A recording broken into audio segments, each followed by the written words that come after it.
live now.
Hello and welcome to the Friday edition of Spurs Diehards TTID, Tottenham Till I Die.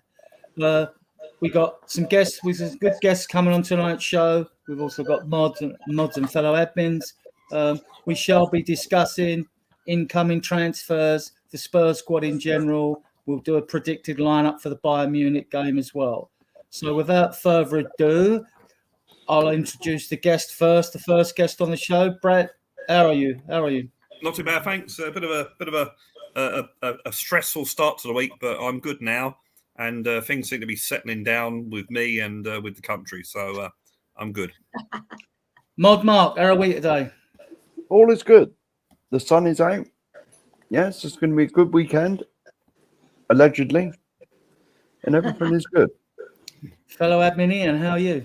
Yeah, I'm good, and I'm excited. I think, like a lot of us, he wouldn't have been my first choice, but he appears to be fit the criteria that Ange wants. People have moaned for, the manager wanted this one and we ended up with that one. Well, this is one that the manager appears to have chosen. And looking at some of the vids and some of the positions he gets into in and around the 6-yard box, good in the air, good touch, 2 good feet. You look at the chances in that position that we didn't convert last season. We convert them, we're a different side. So I want to give it until he proves me not good enough to be a Tottenham player. He has my 100% backing, and I'm excited about it. All good stuff. Ellie, how are you? Admin Ellie, how are you?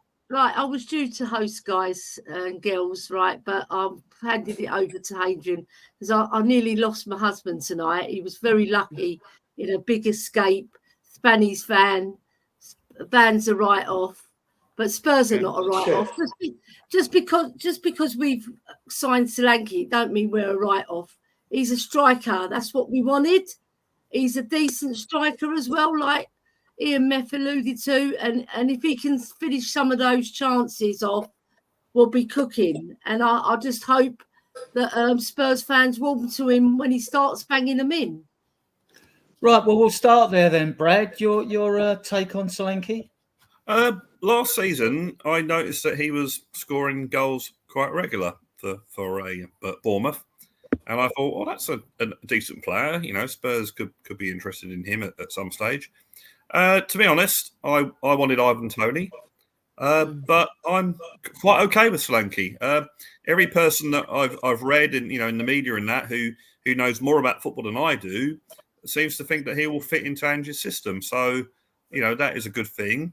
And also, Ange, if you've read the interviews, says that he wants players that want to play for Spurs, and I can understand that. So yeah, we got to give this guy a chance. We've got to get behind him, which I'm sure we will. There are some people who remain nameless that seem to think that unless we're signing, 19-year-old Lionel Messi or whatever, we're not ambitious. So I think it's promising. But let's see how it goes. It's the same with Tottenham this whole season with Andrew's as a manager. Let's see how he goes. I gave him the keys to the city last season, a free pass. This season we'll see. It's time to do the business basically. So I'm reasonably happy with that. We got a striker. Mod Mark, your take on Solanke? I'm warming to the situation. Obviously, first of all, I wanted Tony, but it says something when no one else has bid for him either. He seems to have problems. But if he comes in, of course I'm going to get behind him. He plays for my team, but so let's just pray he does well. Ellie, your take before I come to you? I'll just reiterate what the other guys are saying. There may be calls for Ivan Toney, but with the baggage he's got and nobody else coming in for him, it just shows you that we've got a striker. And Solanke, we went with Solanke because obviously Ange loves him because he presses and he works hard for the team. And we've seen it at Bournemouth. If he can score 19 at Bournemouth and be number one in a lot of categories that I saw, right, we've got a good striker there. And he can only improve, and we create a lot of chances. So it's not going to be a Timo Werner. Just put it that way. So Ian, it's very telling, isn't it? The fact that we're willing to pay whatever it is, if it's 50 to 65 million for a striker, Solanke, when we could have got Tony for much cheaper, Jonathan David for 25 mil, Jimenez for 40 mil. What do you make of that? He's definitely an Ange signing, isn't he? Absolutely. And, people say we don't spend money. Not true. People say we're not ambitious. Well, spending 65 million, it's not 80 million or 90 million that some clubs will spend. But, absolutely. I think the thing about Tony would have been my choice. I've been a big fan of him for a number of years. Been told by enough Spurs supporters online, though, he wasn't good enough for Tottenham. I don't quite get that. But then I wanted to sign Nathan Ake when Bournemouth were relegated. I did and as well. He wasn't good enough for Tottenham either. So I think sometimes you just have to chill, which I don't, and ignore what you read online, which I don't. The reality is with Tony, I think there's a couple of things. One, he didn't score many last. Absolutely spot on, Chris. With Tony, one, he didn't score much after he came back from his betting suspension. Secondly, who's to say that it's an addiction? Let's be honest. That if he falls into the trap again and gets an even longer ban, that might be money down the toilet, because I don't know that you could insure that or ask Brentford for a money-back guarantee. And the third thing is the player that they are supposedly bought as the replacement is injured and out till Christmas. Mm-hmm. So there's no way in the world that they're going to let him go unless they buy another replacement. And if Richarlison goes, though, who's to say that we won't get Tony as well? Who's to say we won't get another type of centre forward to come in and increase the complement up front? Because I think you're going to need at least two proper goal-scoring strikers. Can't expect Lancashire to do it, and I expect Lancashire to play a role. Whether Velitha's on his way or if he hasn't already gone, Scarlett we don't know about. So I mean, Richarlison's injury record is terrible, and that just leaves Lancashire. So I mean, I would hope that we'll get another one, plus some more creativity from the wide positions. And the centre. I think this is the beginning. I don't think this is the end of our transfer dealings by any stretch. Brad, have you seen much of him? I did post videos for everyone everywhere that I post, which is lots of places, right, for Spurs fans. Have you watched the videos of this guy? I haven't, but I just remember watching the games on things like Match of the Day, and he was scoring a lot of goals in the Premier League, and people say, it's only one season. Well, they said that about Harry Kane, didn't they? He only he's a one-season wonder. He proved everybody wrong. So, hey, look, the guy is a Tottenham player. We get behind him. We supply him with chances, and we see what he does. he suits the Ange system, as I said earlier, with what people have been saying. I mean, people are really funny. Everyone goes on about, we need to spend the money, spend the cash. We're going to spend 65 million. No, don't spend the cash. Don't spend the cash. It's crazy. People are just crazy. It's like, it's not your money, okay?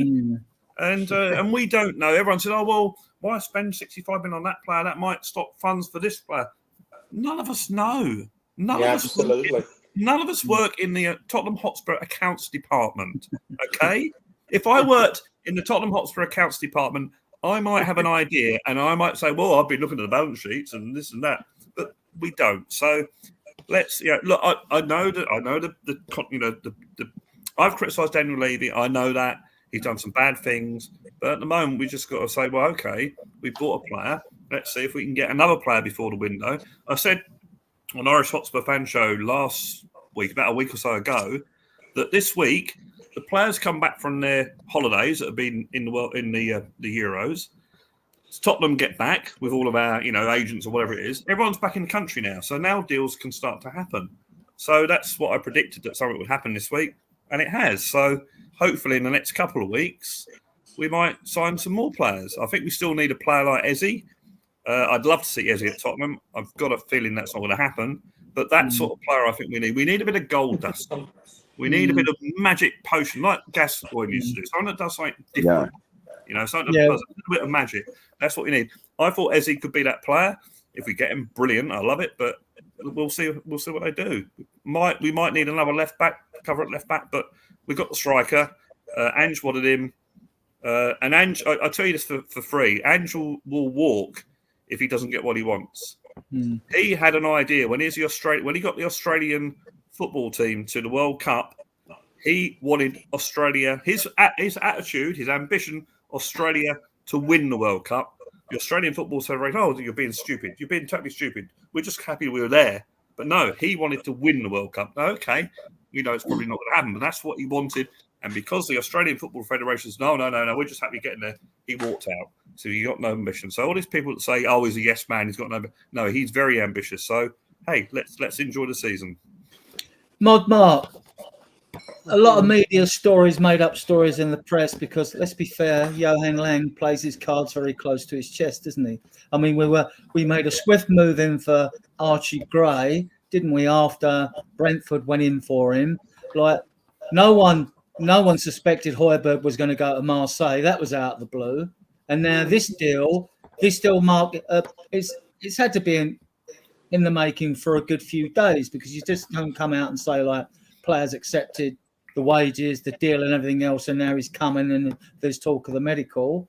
So, the only thing I'd say to that is he obviously wasn't our first choice, because he'd have been here by now anyway. He'd have been here because he wanted the Euros. And so, so that tells me he obviously wasn't. I believe our first choice was Tony. And now they've obviously looked at him, and there's a lot of baggage with Tony, and no other clubs are sniffing about him. No one's really interested in him. And so I believe that they sort of looked at Tony and they said, nah. And then they looked at Solanke, contacted him, because apparently he's really keen to join. Really keen. And to be honest, from what I've seen, he does the pressing, and that I don't think Tony would do. I mean, he gets himself about. So, I believe he wasn't our first choice, because otherwise, why wasn't he here at the beginning of the window? If we really wanted him, he's not at the Euros. He was on holiday somewhere. They should have said, how much? There you go. I've got a sneaking feeling that they wanted to get other players out off the wage bill. We've still got a few to go now still, right? Possibly. Because like, you're right in what you say, Solanke, we could have gone in for him. Yeah. The other intriguing fact is what I mentioned to Ian earlier. We're willing to go in and pay anything from 55 to 65 mil for this player of add-ons. Yet we could have already bought Tony if we really wanted him. We could have bought Jonathan David for 25 mil. We could have got Jimenez in Holland for probably about 35 to 45 mil. And yet we've waited. I mean, naturally the fans were frustrated. Fans always get frustrated during the transfer window. Especially with Tottenham. Because we never do anything. They want another 3 players in late, so you can't win, can you? But I do find this is definitely an Ange signing for me. My take on it, he is definitely an Ange signing. He presses, he's quick, he's physical as well, right? So he is definitely an Ange signing.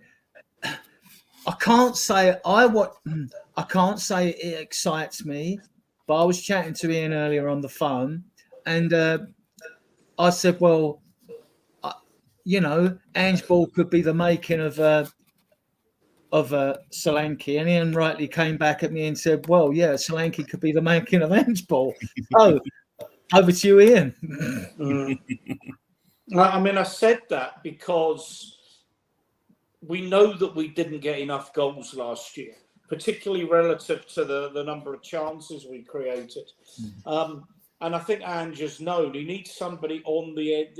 Ange Ball can work. Yeah, of course, we might be open at the back at times, but if you don't give the ball away, then you can't concede if you've got possession of the football.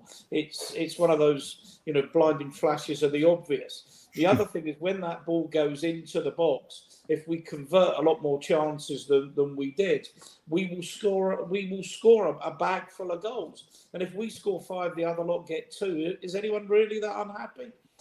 So the more I look at it, Phil's got, we need a winger spine that says Solanke low and high crosses from the wide areas. Maddison can get through the ball. Yeah, if Maddison can step up. I mean, in fairness, both Johnson and Son, but also, and this is why he's brought Phil. This is why he's brought Werner back. And I know it's not popular, but that's what Werner does. He makes the runs into the spaces and he puts the ball into the dangerous areas. The problem is, of course, he's not converting enough chances. But particularly if you're at a game and you watch Werner's runs behind defenders into spaces, is that Has there, is it? I've only got my little screen. Yeah, it's me. Hey, you're right. Yeah. And you look at what Werner does, that's for the kind of ball that he will create. Yeah, we want him to score more. And that one at QPR where he went through and never really looked like scoring, he's so typical of Werner, because if he could finish them, he'd be, we wouldn't be getting him on loan, and they'd be wanting 70 million for him or whatever. But yes, I mean, if Johnson, Kulusevski, Son, Werner, and maybe one other that we get in, because I think we still could do with a little bit more quality there. Your boy Moore as well can deliver. People putting those kind of crosses in for Solanke, but also for the inverted fullbacks. We've seen Van der Ven getting high up the pitch. Our right, Maddison really needs to be scoring a lot more goals. I still think we want one more in there. But I love Easy at the club for exactly that reason, for putting the ball through. Matt O'Reilly can, play through the lines. There's still work to be done, but I think getting in I'll call it a natural goal scorer, because Richarlison isn't a natural goal scorer. Werner isn't a natural goal scorer. Sonny's a natural goal scorer, but not from a central position. So I think this is a really, really good start, and I do hope it is the start, not the end here. Yeah. Elliot, come to you. And signing. Yeah, I agree with that. By the way, I don't know actually who that is. Name Graham, isn't it? Who is it? Graham. I think the guy's called Graham. Let us know your name if you're Graham. Yeah, I agree with that. I agree with that. I mean, we talk about, it's great we come on telly or sort of telly and, we pretend to be Gary Lineker for the night, but we don't really know, do we? Ellie can be Jemima Lineker. Ellie on the telly.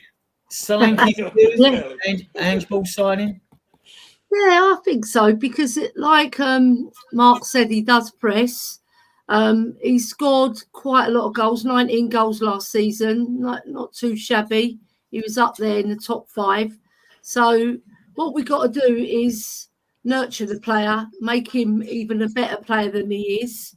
And I'm sure that he'll be chomping at the bit to prove a lot of people wrong, because a lot of people saying, "Oh, he's not all that," but he's a proven Premiership player. Okay, he went to Liverpool and didn't quite cut the mustard, but Liverpool have got very good standards, haven't they? They've got the highest standards, and he just maybe was a fish out of water at the time of that in his career. So now he's come to a massive club in Spurs where they are to prove everybody wrong in terms of what we call Ange-ball. I don't really like that term, but I think we can cook, and I think he can finish a lot of the chances that we were missing, especially like Ian said with Werner. He's not got much football IQ in front of goal, but you know, he's not going to be a first teamer. We know that. So I think we need another winger and somebody who can cook for us in the middle and create like Maddison, because we're not sure with Maddison, because his career went off the boil with us that last 15 games when he came back. He weren't exactly cooking. And he was getting frustrated as well because his area was getting taken up by Udogie and other players, you know, inverting. So I think we have to tweak it a little bit there, here and there. But I think overall, if we get that winger and that creative, just to give Maddison something to think about, you know, that you're not going to get a first team place just because your name's James Maddison, right? So, yeah, I'm excited, but I do want to get a couple more in. Yeah. Haz, good evening. How are you? Hey, you're right. Sorry I'm late. No, it's all right. I'm Greek, so you can excuse me for that, I guess. It's a habit you Greeks have. I'm half Albanian, by the way, so I'm just sitting. Oh, really? You, I yeah. didn't know that. So, like, yeah. So half Albanian, half mad Viking from the northeast of England, right? So, yeah. So we've been talking about Solanke, as you can gather, and I mentioned the fact that, like, definitely an end signing because we pay 65 million from add-ons when we could have got Tony cheaper, we could have got Jimenez cheaper, we could have got Jonathan David cheaper. What's your take on the signing? I'm kind of in the middle. So I do think he fits the system, because if we sign someone like Tony, with like a proper target man, it doesn't suit the way we play or the way we've been playing the past season, because we don't play very direct long balls. Which is something I'm quite annoyed about, actually, because I'd rather skip all the passing around the back. But but as in, Tony doesn't clearly fit the way we play. So Solanke is obviously like a better choice by that. I don't know if you watched me on Spurs Kings the other night. We were talking about Solanke versus Tony, so I kind of alluded into that. But and then what I mean by in the middle is, I would have wanted someone like Isak if I thought we were very ambitious, go that level. But we've not gone on that level. But at the same time, I think if the club's aim is to finish in the Champions League, which is what it always is, Solanke probably will take us there. And the other positive is he's coming off of a 19-goal season or 20-goal season. You know, it's about basically the same thing. So you'd hope that you keep the momentum into the next season with like more supply or better players. So you would think he'd kick on. But the negatives is he's only had this one 19-goal season ever. Obviously, you can say that about Tony as well. He's only had one good season. So it is a gamble in that sense. And also, I guess his age is a slight negative because he's like 20, almost 20. He turns 27 next month. So he's got to be peaking now. So I'm saying compared to someone like Isak, who's like 23, 24. Or me. Yeah. You're not getting a look in, Adrian. I'm glad you brought ageism into the situation. Yeah. Well, what I'm trying to say is, if you sign someone like Isak, I think you're sorted for goals for like 8 years, maybe, or something. Was he a realistic transfer though? Because I don't think Newcastle wanted to send him. He didn't seem to want to go. Was it realistic that we could actually get him? That's what I'm saying is, I'm not saying we could get him, right? I'm not saying it's definitely going to happen. But I'm saying I never see us trying to do like Rice went to Arsenal last season. Yeah. I never see us trying to do deals like this. Like this is like it ticks a lot of boxes because of course he's homegrown. It's a much lesser club, so he's going to want to come. And like I said, I preferred him to Tony. As if you watched Spurs Kings the other night, I was in the Solanke camp, and so like I said, there is positives. Team Solanke. Team Solanke. But like I'm saying is, you'd hope he comes off this 19-goal season. It's not like an anomaly. Yeah, He comes off it. But at the same time, I know just talk about Richarlison leaving. I would think we should keep him because he gives us another option in attack in terms of like the height option. Well, he doesn't seem to want to go, does he, Carlson? Yeah, because I'd rather keep Richarlison, Son. I guess Solanke's coming now. Yeah. Like, obviously, Johnson probably going to stay another season. I mean, there's talk of Kulusevski going to Newcastle. I don't know if you've seen that today, but there was some talk of Newcastle being interested in Kulusevski. It's quite interesting. So maybe, I don't know if he's going to still go. On my head, right? Yeah, so I think he'll probably score goals. Maybe he scores 20 goals. I don't know. I think my guess is 10 to 15 at least in the Premier League. But this is why I'm saying we shouldn't let Richarlison go because at least he has some form of experience playing in the team. Whether it's good or bad, I don't know, it's another thing. But I know a lot of people want Richarlison to go. So the point is having competition regardless. So I think you have to keep all of them. But yeah, so like it's positives and negatives. Am I going to start jumping off my seat saying I'm going to win the league? No. But like I said, it'll probably take us to the Champions League, which is what the club has always been, basically, really. I'm waiting for you to predict a victory. Anyway, Haj, being late and bringing ageism into the conversation, I'm going to let you answer this question. Assuming Richie stays, would playing both Solanke and Richie together be a solution to playing a low block team? Thank you for the question, Graham. So, assuming Richie stays, would playing both Solanke and Richie together be a solution to playing low block teams? Do you think it would or not? Wait, so you're asking me or someone else? Yeah, I'm asking you. Oh, yeah. Well, assuming we're going to play a bit more direct, then yes, it could be a solution because obviously Richarlison's height got us the goal against Sheffield United, for example, and Forest and teams have just stepped back because it's a longer option. And maybe Solanke could play off him, but will Ange change like a 4-4-2 ever? I don't think so. I think it'll more be the fact he'll check Richarlison onto the left or something on and then Son on the right or something like that. And then he'll just tell one of them to tuck in whilst another player goes wide or something like that. I don't think it'll be like a 4-4-2 because I don't think he does that at all. I've never seen Ange play a 4-4-2. I'll give my take on it afterwards. Brad, do you think you'd play both together at any stage? I think it will happen at some stage this season, whether it be for a whole, from the start, probably doubtful, but I think it will happen because Richarlison's had experience playing on the wings, so you could have Solanke with Richarlison on one of the flanks coming in. So, as Has says, Ange's very unlikely to play a 4-4-2, and I agree with Has on that one. With two strikers back in the old days, we had two strikers. Archibald. We had four. We had four, didn't we, at one stage? Yeah, we did. But I think it's probably going to happen at some stage this season. And hey, you want to try anything if with low block teams. If you can't get through them one way, you try another way. So I think that'll probably happen. So I think that's as far as Richarlison's concerned, he doesn't seem to want to go. I think the only reason that people want to sell him is because they think that we're going to get 60-70 million from Saudi Arabia for him, and it's more money. So that's the reason I think people. Brad, I don't think that's completely the reason. I just think a lot of our fan base, and by the way, I'm in the Richarlison in camp, so maybe I'm the minority. I'm actually the minority. Last season, a lot of people were saying, "Oh, Richarlison's rubbish," or whatever. But I'm not saying he's. By the way, I'm not saying he's top class. I'm not saying he's the answer. Before everyone goes on another tangent and says completely opposite. Oh no. But I'm talking like diplomat right now. But like as in. A lot of our families just don't like him. They just think because of Son, it's like a Son versus Richarlison thing, as you saw in like years before. And I think that's part of the reason.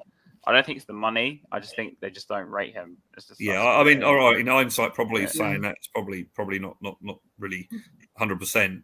But I think there might be some people like that. I think some fans would see the dollar signs or the pound signs. I mean, I'm a bit worried about his injury record. I mean, he's basically a cheerleader on that tour, wasn't he? So I'm a bit concerned that he keeps coming out of adding injuries and then he gets fit again and he gets injured again. That would be my concern. But I guess if you've got Solanke, he's probably not going to get as much game time You've anyway. got Son who can play in the middle. Yeah, Well, yeah. So We don't it's want to not see that. like, Can I put No, another? I'm not saying. I'm coming to you start now, next I'm just year saying- anyway. Right, go on, carry on. Finish. Sorry, let me put another scenario that I haven't seen anyone in the chat say. We're looking for a goal. We want to get through a low block. You play Richarlison left, you play Solanke in the middle, and you play Son on the right. Yeah, that's what I think I kind of mentioned that earlier. Yeah, Sorry, something like did that. I missed it? Sorry. Ian, But so But you then would for do that, that? I would. I mean, The only way that would work, I think, is if he told the fullbacks to not invert maybe, and then tell them to play wider, like we did in the last 10 minutes at home to Liverpool when he told Porro go wide because Kulusevski go inside, and Porro put us across the goal, because then you had 3 strikers coming in instead of like 1. Ian, my question would be on this is the fact that Angeball itself, I mean, one of the prerequisites of Angeball is that you have 2 wide wingers that are very fast that hug the touchline. I don't see a Solanke playing alongside Richarlison. Maybe in the final 20 minutes of a game if we're losing a Bayern odd goal when he gets that. Do you see that? Do you see that happen? I mean, it's not Angeball to me. Well, no, it's different, but I think we talked about some. No, I'll tell you what it was. It was Kate with Jimbo because they went on a tour and they met Mickey Hazard. Yeah. And Mickey Hazard has apparently says that Angie's working on a plan B. Now, when I watched Celtic, you could always say the criticism was he does play one way, and I think people would criticise him at Tottenham last year for being a little bit pragmatic with his tactics, a little bit dogmatic, rather. Sorry, with his tactics. I think that I would like to think he's a very intelligent man. Is Ange. And he's a thinker about the game, and he's got good coaching people around him. I mean, I am sure that they must talk about different ways of breaking defences down. Now, yes, his normal would be if Sonny's not working, he wants to bring Werner on. If Johnson's not working, he maybe bring Kulusevski on and what have you. But sometimes you just need something different. And I think part of the problem was we didn't replace Kane with that kind of dominant penalty box player. I know Kane has a lot more to his game than that, but now we've got that, so that's gonna allow, I think, the Richarlisons to get wide and get it, but bring the ball into the box more. Richarlison's been all right when he's played outside, on the left-hand side. But yeah, it's different. Sonny, I mean, I keep thinking about that goal that Sonny scored at Wembley against Chelsea, and and I know it was the Burnley one as well. But absolutely smash the like and subs, guys, please. I already have, and I'm on it. I've done it. I'll do it now then, eh? I mean, my stream showing we've got 32 people watching, so that's great. More likes, more subscribe. So look, I just think the whole point is, and as I say, the criticism with Ange, and it's well made, was we were playing one way, and if plan A didn't work, we didn't have a plan B. I think this idea with Richarlison playing alongside Solanke, or my idea of Son. But you're gonna have the likes of the Mikey Moores of this world that are gonna come on. Bergvall, I mean, I see Bergvall, Gray being playing a lot more minutes than people might envisage. I think when you look at what Maddison is at. Very good. When you look at what Maddison and Sarr have been delivering, which has been really inconsistent, you think this 18-year-old boy has got something about it. I mean, I would still take Matt O'Reilly if there was an opportunity. Don't think we can get him and easy. But again, O'Reilly plays between the lines. Celtic face low block, particularly at Parkhead, week after week after week, and he's got good ball control. He's got great acceleration over 4 or 5 yards. Maddison doesn't have that. Sarr's got it a bit, but gets a little bit of vertigo when he gets too far up the pitch, so he doesn't score enough either. So, you know, these are all things, and this are all. There's still a learning curve. We're still a long way from the finished item with Ange, but you know, I do see this signing as being a big step in the right direction. Mark, I want to come to you because as Taz mentioned Eze earlier, one of you did. Do you think the signing of Solanke has put the kibosh on going for someone like Eze? I mean, if you were talking for similar sums of money for Eze, you could go and get that right winger and left back, couldn't you? That we need. Yeah. Need a right winger and a left back. I hope not, because I've been crying out for Eze the whole summer. Oh, we all want him. Yeah, he's the exact player that I want to come in. But where do you fit him in? Well, this is it. Well, but Adrian, I know Yeah. you can ask me, but isn't the point to have competition for places? yeah, exactly. Yeah, it is. But the angle I'm coming from is the fact that I would love Eze at the club. Then it's Ange's problem to sort the squad out and who plays where and what, you know, and when. We're in like 3-4 competitions, though. Yeah, I know. Yeah. I know that. Yeah. I know that. But I'm saying in general, and I don't class it as a first 11. I class it as a first 18. You need a first 18 squad. But I'm just where I was going to come with a mark was the fact that, like, if Eze comes in, he plays left midfield. He's not an out and out winger, is he? He can glide past a player like an Ndombele from midfield, and he can play as a 10. Right? He's not a winger. You know, he's not as fast as our wingers anyway. Would you use him in the star role then? Well, that is he's so good. You could sort of play him anywhere. I mean, I have to see him there though. I haven't seen him there. See, speaking about box crashes, I'm not thinking of not getting a quality player, which he is. I'm thinking like the money for an Eze could be spent elsewhere and fill 2 holes instead of 1. And also, if you look at our number 10, you've got Decky, you've got Donnelly that can play there. Right, if you're on the left, you can bring Mikey Moore in. How's he going to get a game time? I'd rather Mikey Moore on that team before Werner. You know, yeah, we all would. Sonny on the left. Yeah, yeah. I'm just wondering. I'd sooner I played instead of Werner. We know that the number 9 was the first get-go player in. Right, get the number 9 in. We've done that. Well, where do you think then, Mark? Where do you think our next hole we should be looking at to fill in the squad? We're not going to do it all in this window. No, obviously not. No. Do you think it should be right wing? Do you think midfield? Do you think left back? Personally, now I said this on Tottenham on Tours band show earlier, call-in show, whatever they. Oh, you went on? Yeah. Someone gifted me a membership, Nice. so I had the link. Personally, I want to see a good number 6 come in, or someone that can control the midfield. You know, someone who's going to step in there and boss the midfield, because we ain't got no one that does that. And how many times last year were we just literally overrun? We had nothing to stop them. You know, I want to see a top quality 6 come in. Musa Dembele would be like lovely, but like he's a bit old then. Yeah, I get that. I think what's confused a lot of Spurs fans, and me in particular, is the fact when Ange wanted a box-to-box number 8 like Conor Gallagher, who's gone to Atletico Madrid.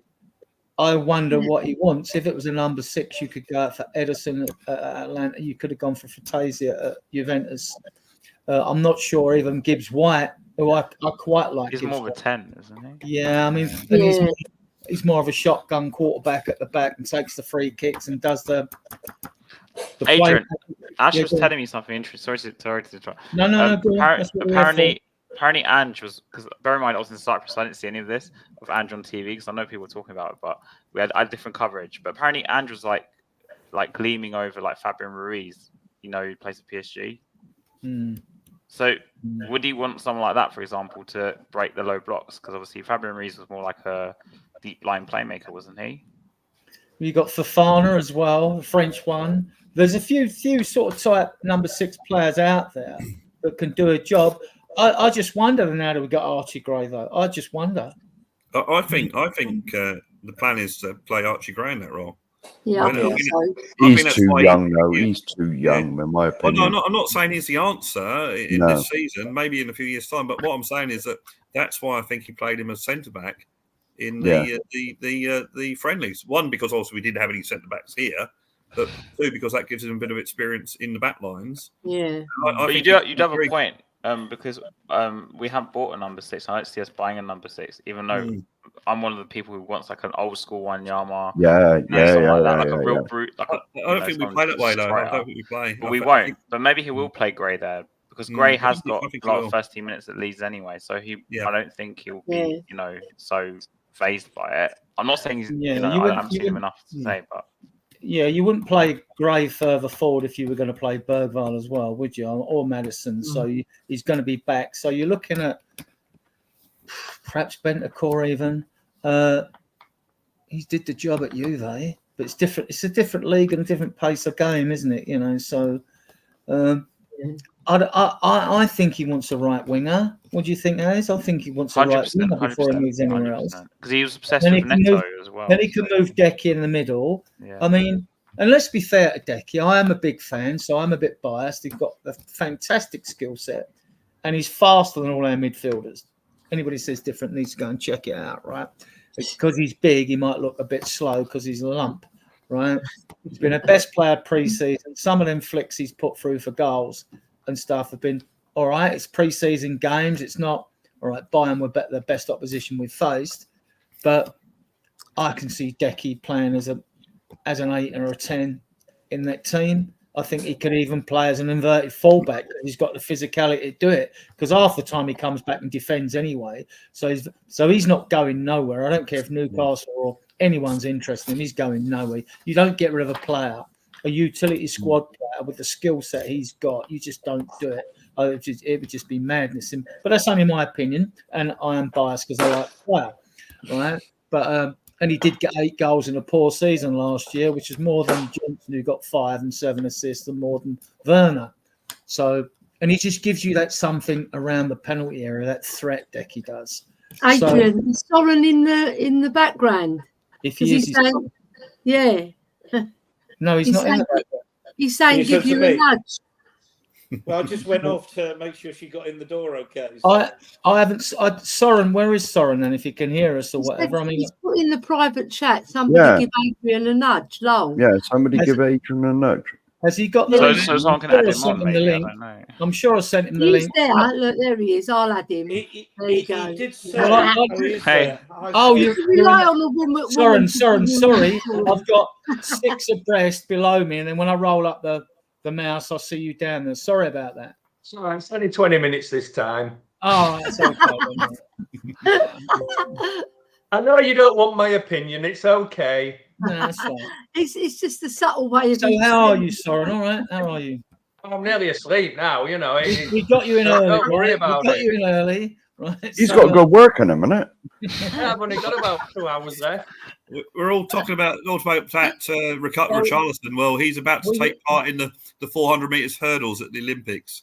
There's a guy came out for Brazil with short blonde hair. He looked the absolute image of Richarlison. we started the show. We were talking about Solanke, and it was very telling the fact that we'll pay anything from 50 to 65 mil for a player. When if we want to make a move earlier, we could have got Tony, we could have got Jimenez, we could have got Jonathan David cheaper than him. So that's very telling. Just wanted to get your take on that, and then we're moving on to our next player you think we might bring in.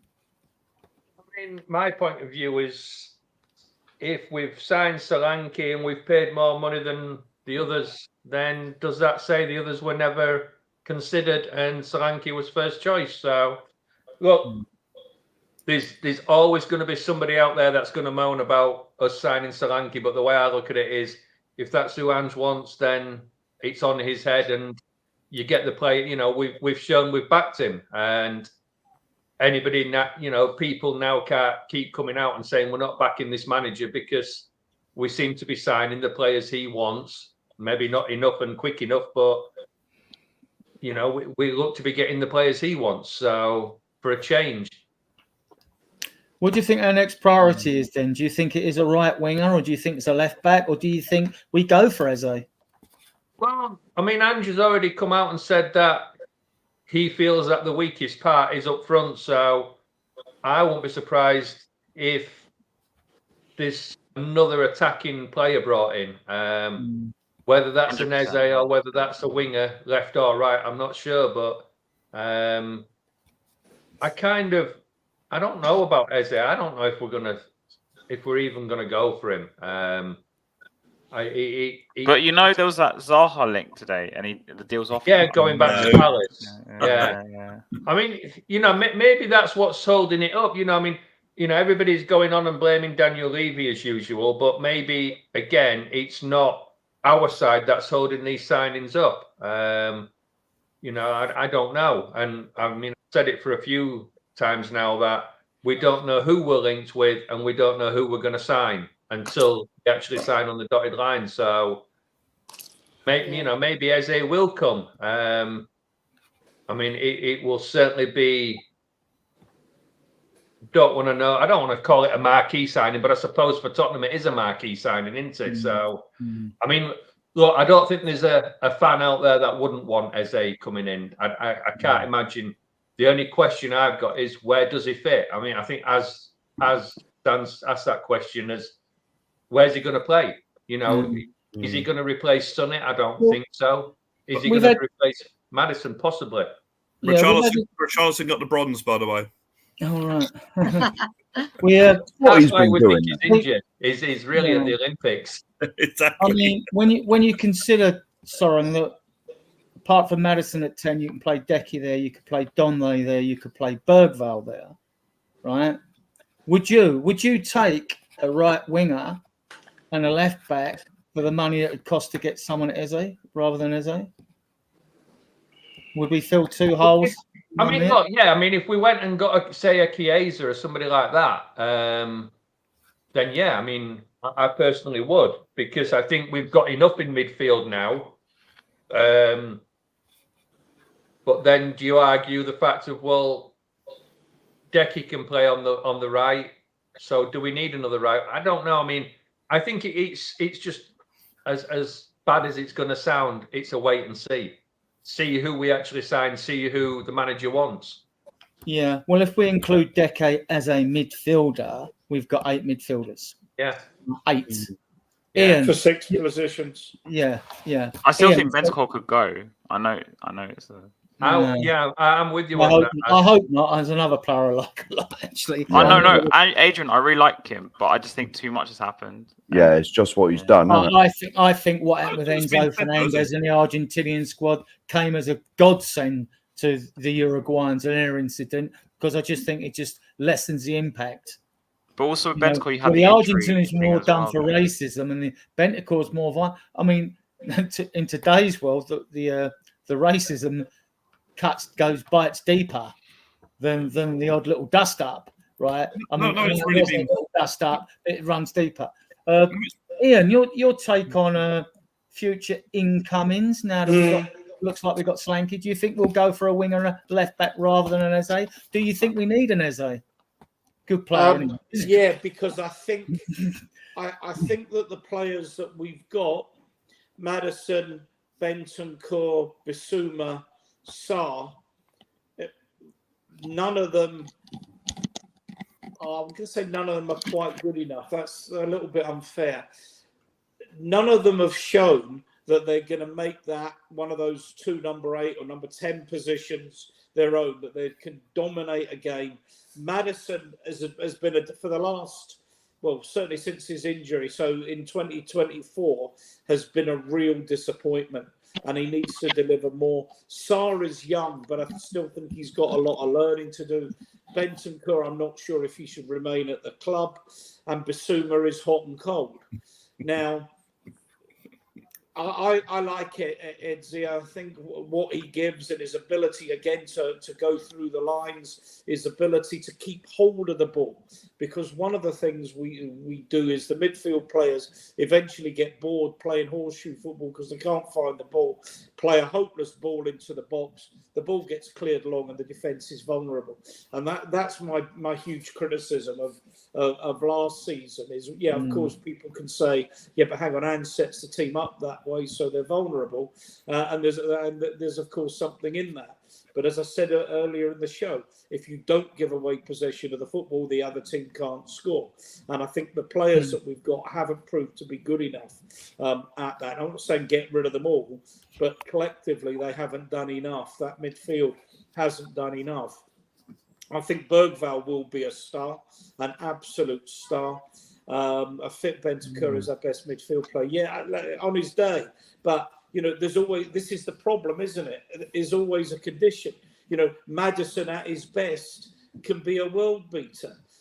Sarr, if he could score more goals to match his undoubted ability. Even Basuma.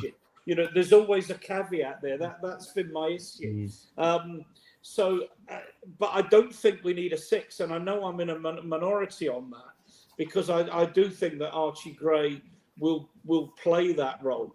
And Ange doesn't play a conventional holding player. If you look at Celtic, Callum McGregor played that role. But Callum McGregor would drive the ball forward and bring the ball forward. I think I'm not the first to say it. If we could reincarnate Moussa Dembele, he would just be the ideal player. Yeah. I mean, it's just, he's so perfect for an Ange number 6. We've got one, but he's a bit young at the moment in Tyrus Hall, but he's a bit young. He needs to fill out a little bit. Well, he does a bit. I know, I get that, and I think Basuma can play that. And George Abbott is defensive midfielder as well. Yeah, well, let's work on the basis we can't play everywhere. I'm going to come back to Chris's point in a minute.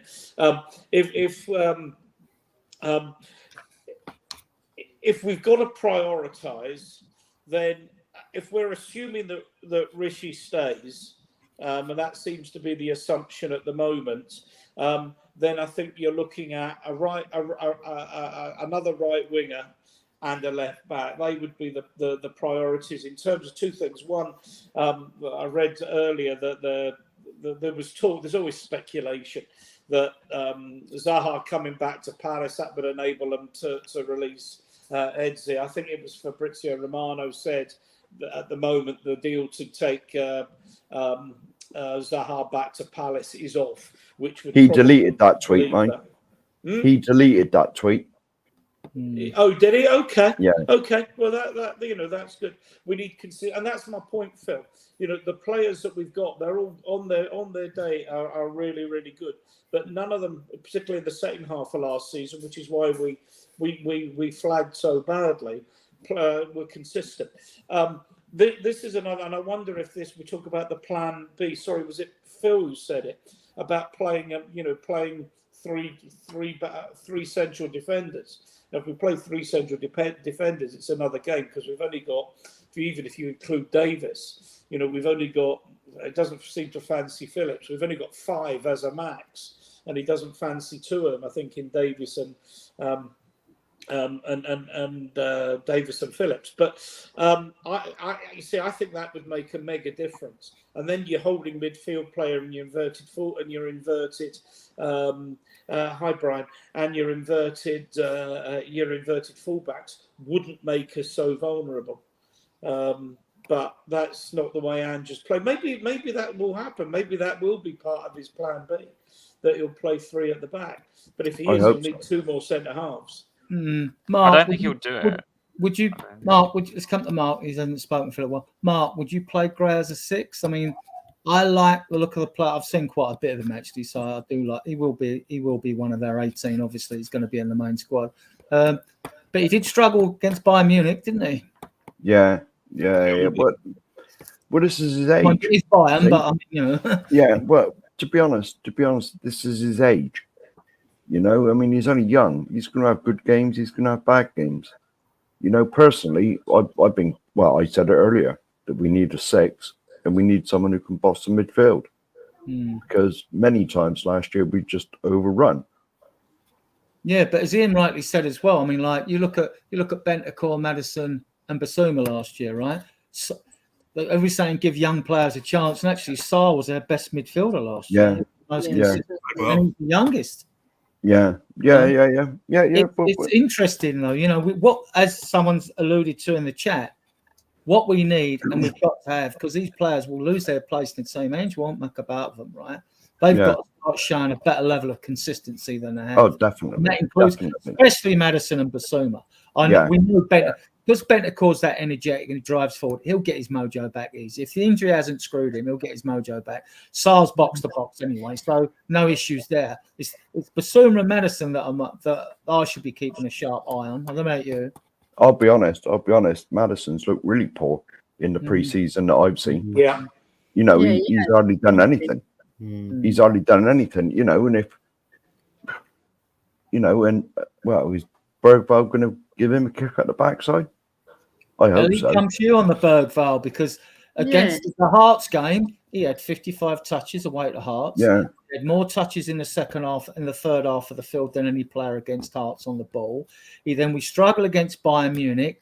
He come on and he looked like he wasn't overawed by anyone on that pitch. In fact, he's shot. He's my man of the match in the second half against Bayern. I mean, like, what's your take on Bergvall? Yeah, it's like the exuberance of youth. It's the exuberance of youth, Adrian. They play with no fear, and they've got no baggage with them. They're coming into the game as a newcomer, but this boy, he can play. He's so cool, calm, and collected on the ball. He's class. I love his physique. I love the way he moves off the ball, on the ball. He receives the ball with comfort. You know, it's part of his body, like Marky Moore as well. And I've got a lot of hope riding on Bergvall to come in. Maybe he chops and changes him and gives him a rest because he is a youngster. You can't overplay him because remember he's only 18. All right, but if he's cooking in midfield and he's making a stamp and a name for himself, why not? Because at the end of the day, we've got Bentancur who's coming with a little bit of a baggage, including his injury that he hasn't really got over. We saw that it did affect him. And then we've got Sar, who's like, I love Sar because he'll give his all for us. But Bergvall and Archie Gray can fill that position. So we've got a plethora of youth that can fill in. But I still think I'm with Mark. I think we need one solid guy in there to gel it all together. Yeah. Because every youngster looks to the experienced players to bring them on. Yeah, and in training and on the pitch. All right. We saw it when Liverpool played their youngsters against Chelsea, and who was the kingpin? Van Dijk. You need a solid player in there, and I think we need someone. Maybe we give Eze a wait till January, right? We might get him in January, but we get that number 6. I think is very important.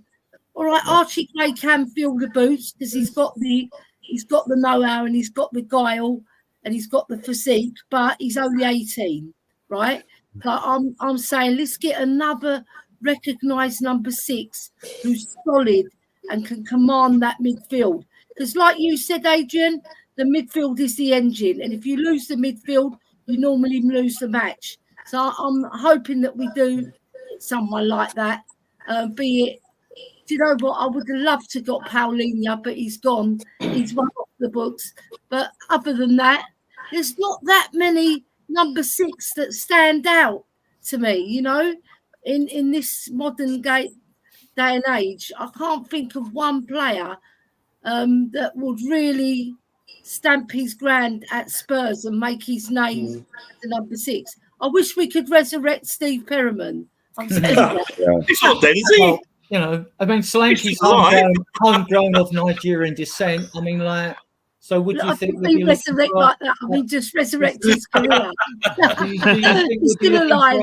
A homegrown midfielder, Ellie. Do you think we'd be looking for a homegrown midfielder? We brought Solanke in, he's homegrown of Nigerian descent.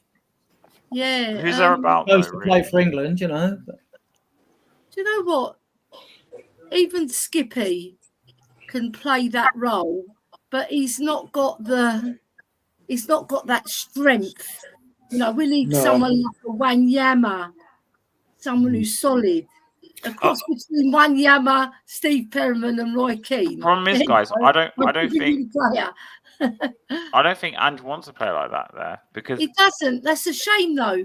Yeah. Because I think he's shooting himself in the foot. I agree with you, lot, but I disagree in the sense because I don't think Ange wants to play like that. I You think think he he wants doesn't, 2 8s he with a doesn't. 10 and the 2 8s to do the defensive work? I don't think Yeah. Ange plays. I don't think He Ange does. plays traditional football though, does he? no, he just goes kamikaze. It's a attack. Yeah. Kamikaze a Greek. it's a certain way of playing football. I don't Ange think plays the school ground game of football, doesn't it? Yeah. You know, where Yeah. Soren, your take Go on our second half performances in these friendlies. It's been noticeable that when everyone's been screaming for a pathway for the young kids, it's been noticeable that when the youngsters have come on, our energy levels have gone up in the second half. Yeah, but I think there's two reasons for that. I mean, obviously, your youngsters come on; they've got something to prove, and they're trying to make sure they're in his eyes. The second one is, the more mature players are probably a bit more relaxed about things. I mean, the other one, talking of things like that, what about Scotty Parker? He wasn't a bad player, was he? No, he's very Probably good. Scott Parker. We didn't sign him when we should have signed him. Oh, what Yeah. about Sandro? Yes. What about Sandro? Oh, Get Sandro. back. Sandro, if he didn't I get love injured, Sandro's stats were With better than that Scott injury. Parker's. Yeah. I lost Sandro. Um, man. I'm so his injuries killed. that's him. the thing yeah, with I number think- 6 is they do get injured I because think they're the thing is combative. with the second half performance is that, it's the energy and the bite that these youngsters bring, and that's why where I know this is where me and Mark disagree. He's more concerned with too many youngsters, and I'm like, well, give them a chance, get them in the squad. Give them a chance to show. We know they're going to have some bad games, and we know they're going to have some great games. I mean, we're sitting here saying, well, Archie Gray had a bad game against Bayern. Well, so did quite a few more. It wasn't just him. So you've got to excuse him in that sense. But I think it's an exciting season coming up. I really do. Can I make a point about Berval? I mean, I think Berval looks to be. He could be a very, very good player. And he's certainly got the talent. I think he will have a hurdle to overcome because if he comes on for Tottenham and starts having some very, very good games, and we see what he can do, then he's going to be targeted. He's going to be targeted, which maybe he's never had before playing in the Norwegian league. I don't know. So I think that might be a problem that he might have. And if he overcomes that, I think we've got a very good player. But This is infiltration going on here, isn't it? Yeah, The side of that, though, maybe the fact that he played in that league, with them not being as technical, maybe they did hack him a little bit more. Maybe he could handle that. I mean, we'll not know. I mean, I think Leicester's quite a good game to probably see that in because they're not as technical. So maybe that's where we will see whether he can handle himself and look after himself. Yeah. I just think with a couple of these players, I mean, we say about a number 6 and where Haz was coming from as well, that we're not going to go out and buy a number 6. He's already said he doesn't look at the numbers and play them to them, positions that if we've got somebody like, I mean, what we need is we need the Bissouma of the first 10 games of last season. We need the Maddison of the first 10 games. Those first few games, if you gave the man of the match to Maddison, you could easily argue Bissouma was better. And if you gave it to Bissouma, you could argue Maddison was better. We need them back to that form. And if you get them back on that form, and then you slot one of these youngsters in alongside them too, then we've got a damn good midfield. And this is where Ange wants to play that.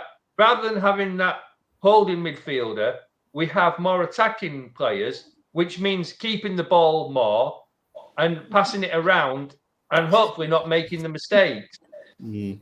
Ian, coming to you, it was noticeable to me that Ange started a couple of those games and his 3 in midfield were Sarr, Bissouma and Maddison, and they started. And I think because the Sarr-Bissouma combination gives you a bit more of that sort of energy there, a bit more defensive and gives Maddison a bit more of a free rein. So I'm inclined to believe, it wouldn't surprise me if we start with those 3 at Leicester away, but we won't talk about Leicester now. I mean, what do you think? No, I mean, I agree with you. And if you ask me what the three that start at Leicester will be, that's the three that I think will start, barring injuries or barring somebody doing something quite remarkable tomorrow or a sensational signing.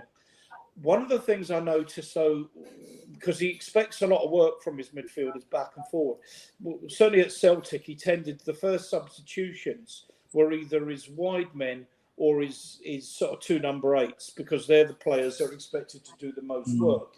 And I think that we're getting to a position where which we didn't have. People criticising last year, oh, he's not making changes. But I think he's probably looking at his bench and saying, I haven't got the players that are going to change the game that I want to make. I want to change the game.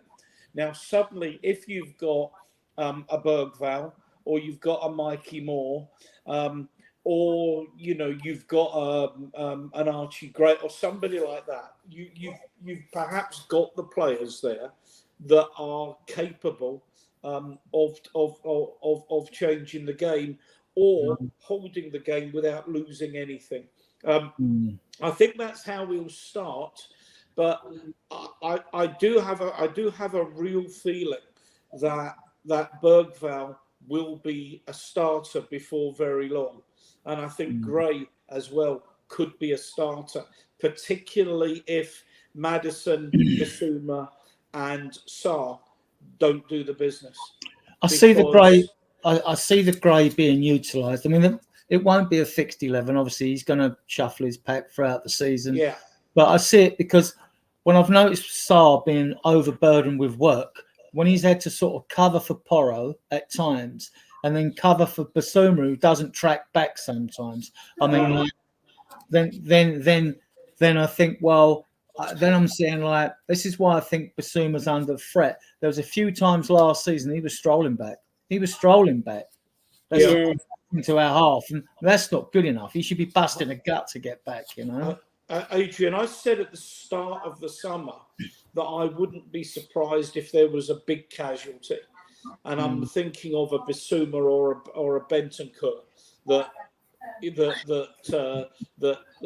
Ange will turn around and say, you know what, you don't do the job I want you to do, go.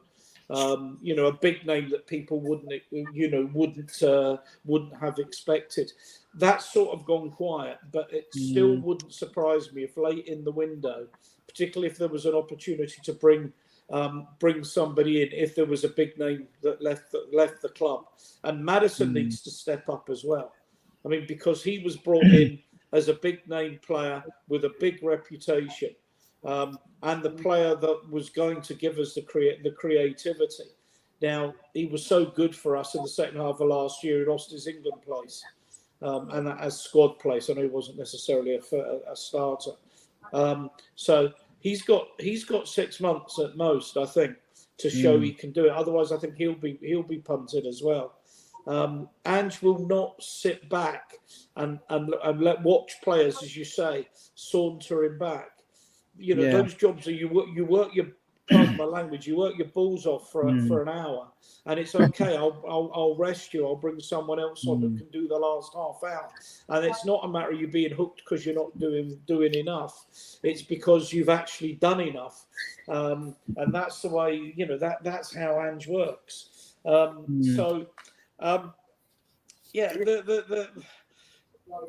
Mark, you see, but what I think is frustrating, we all say, Adrian, the midfield isn't a problem. And we know we've got the numbers and we know we've got the quality, but that quality has to deliver. Yeah. I think the issue for me in the midfield is more the combinations. I was going to say, you've missed the big news today. You're saying about a big name leaving. He's actually left today. Emerson, we've lost him. Yes. Yeah, it's gone. Yeah. I think you've missed that news. Right, coming to you, Mark. Yeah. Then do you envisage like Ange? I mean, Ange has tried Bissouma and all that. He's not the ones he's tried in pre-season. I mean, we know he didn't take Reguilon out and Gill with him out on tour, so you knew they were lame ducks. You know what I mean? Do you see like part of this season he'll want to win and go hard, but if it's necessary, there'll be a cull in January. Well, personally, like when we signed Basuma, I was over the moon because of what he did when he was at Brighton. He was fantastic at Brighton. But all right, the first 10 games he was fantastic for us. But then he got sent off. Then he for diving, and we never really seen it. He was sort of meh after that. But personally, if he doesn't buck his ideas up and start producing like we know he can, I can see Archie Gray taking his place. And the same with Maddison, because it's like I said just a minute ago, Maddison's been our worst player in the pre-season friendlies that I've seen. He's been dreadful. He has been absolutely dreadful. I can't think of one thing he actually done in the bits of the games that I've watched.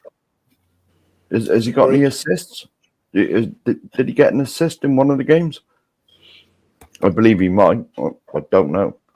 Ellie, we don't seem to be short of players who could play the number 10 role. If you take Maddison and you take Kulusevski and you take Bergvall, and for those of you that haven't watched Jamie Donnelly, he has got a killer defence splitting forward pass on him, right? So he's very accurate, right? And actually, I think he's shown me in the under-21s everything that Maddison's got. So, yeah. Can I just put in one point for everybody to maybe comment? One of the things, if you've watched, I mean, I was at Tynecastle, but I've seen the other games on the television, is the energy, the almost exponential increase in the energy levels that occurred when we brought the kids on, as opposed to playing the established, the Moores, the Donnellys, the Devines, the Bergvalls and what have you, all playing with real energy, real composure, and not giving the ball away stupidly, to get my English correct. Yeah, and the thing is, like someone mentioned there about Basuma again, he seems to be on everyone's watch list, not hate list, I think, because Ange knows what he can do. I mean, it's just that he's got to work harder. He's just got to work harder, and his recoveries are poor because they're non-existent. And it's no good running back, pulling a shirt and diving and getting sent off. He had 3 suspensions last year as well, which I wasn't happy about. Well, hopefully, Archie Gray coming in, he'll think, well, I'm not guaranteed a game anymore. And so I got, Well, the reason I'm happy with Gray and all that is because, like, when you look at the squad and like others say, do they improve us or not? All right, it's early yet, but we're treading water with them, and they will be part of the 25. Gray and Bergvall, and Gray is definitely better than Emerson, who's gone today, and he's definitely better than Ben Davies. And Bergvall, like he's definitely better than Skip, right? Whether you call, well, it's still too early to call, but what I've seen myself personally, I mean, they're better than those players. Now, I'm not saying we'll know more into the season when they've all played a dozen games, providing they don't get injured and that. We'll have a better view of them. But looking at them, both those kids are 6'2". They're physical enough. Gray can tackle like a grown, he's a tank. He can be a tank, Bergvall's he wasn't bullied by Bayern, was he? He wasn't bullied. So, was it Bergvall that did that shoulder charge against Bayern? Yeah, wasn't it? Yeah, take that. Yeah. So, for those ones, like they are, I mean, like them to me, I think both of them are going to be stars, to be honest. Bold statement to make early, but I think they will. I've seen it a lot of Gray before, and now the more I look at Bergvall, the more I like the player.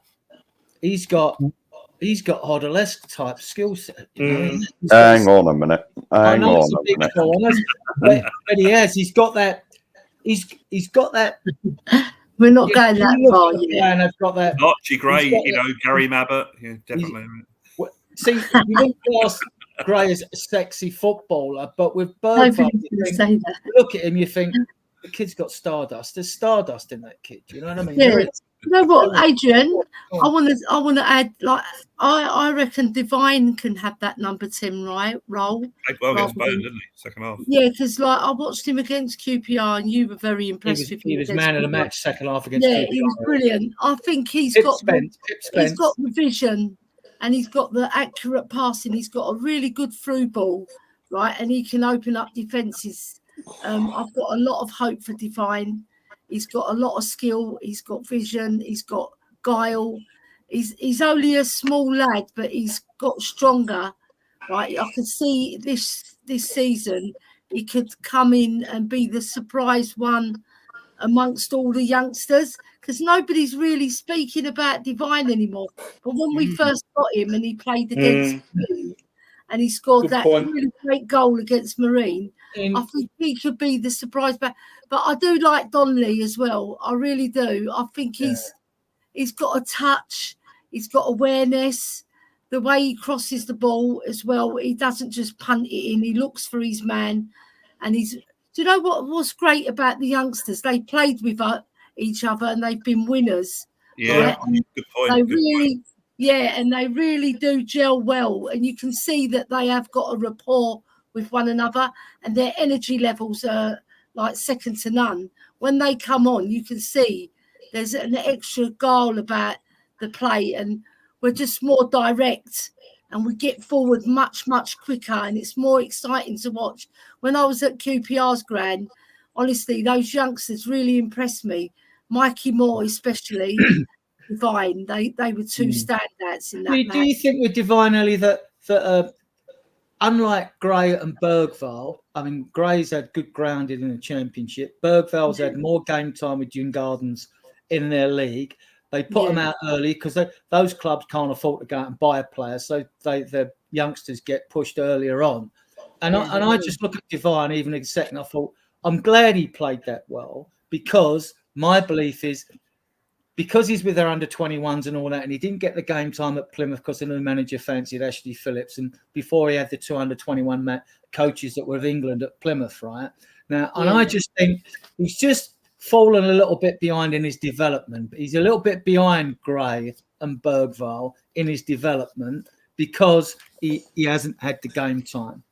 Yeah, true. You do need game time because, like, obviously it does develop your game, and you get to play with the more experienced players and you can pick up things. You're always on a learning curve as a youngster, right? So I think he's the one that I'm putting my eggs in one basket because I like him a lot. And I think he's the one who can stand out. Just like Brian Daigle, the great Brian Daigle said, he really does like Divine, and he likes he likes that sort of player, the one who gets you off his seat, and I do as well. He's going to be Ellie Divine. That's got a third ring to it, isn't it? He did all right at Port Vale. He did score that goal against Marine in the FA Cup when he was 15. Yeah, it was a fantastic that was a lovely moment. Can we just remember, though? Go on, Soren. Can we just remember the last time there was a squad of youngsters that had a lot of potential like this in the Premiership? They wore red and played at Old Trafford and went on to be very, very dominant. And when Fergie first started putting all them youngsters into that team, there was a lot of rumblings about, you can't play these youngsters like this. You can't trust in them. And look what they went on to do. Now, I'm not Alan Hansen said it. Happen to us, but if I'm trusting them now and starts to play them, he had 6 youngsters. We give them this season to blood in. What's to say that they couldn't be the next Man United? I'm not saying it is going to happen, but that'd be fantastic. Adrian, if I were picking the team today for Leicester, the midfield I would pick would be Gray, Bergvall, and I'll take that back. If I could pick the ideal midfield that I would have, it would be Edzzy, Bergvall, and Gray. That would be my dream midfield. And I know there's 2 of them are absolute kids, but I think they would give you as a balance everything you would want. The biggest problem with that, though, Ian, is you've got 3 players in there that have never played together. Well, obviously, Gravenberg, but never played in a competitive match together and don't understand the system fully yet. I think that would be a risk, but I think going forward, that would be a very exciting midfield.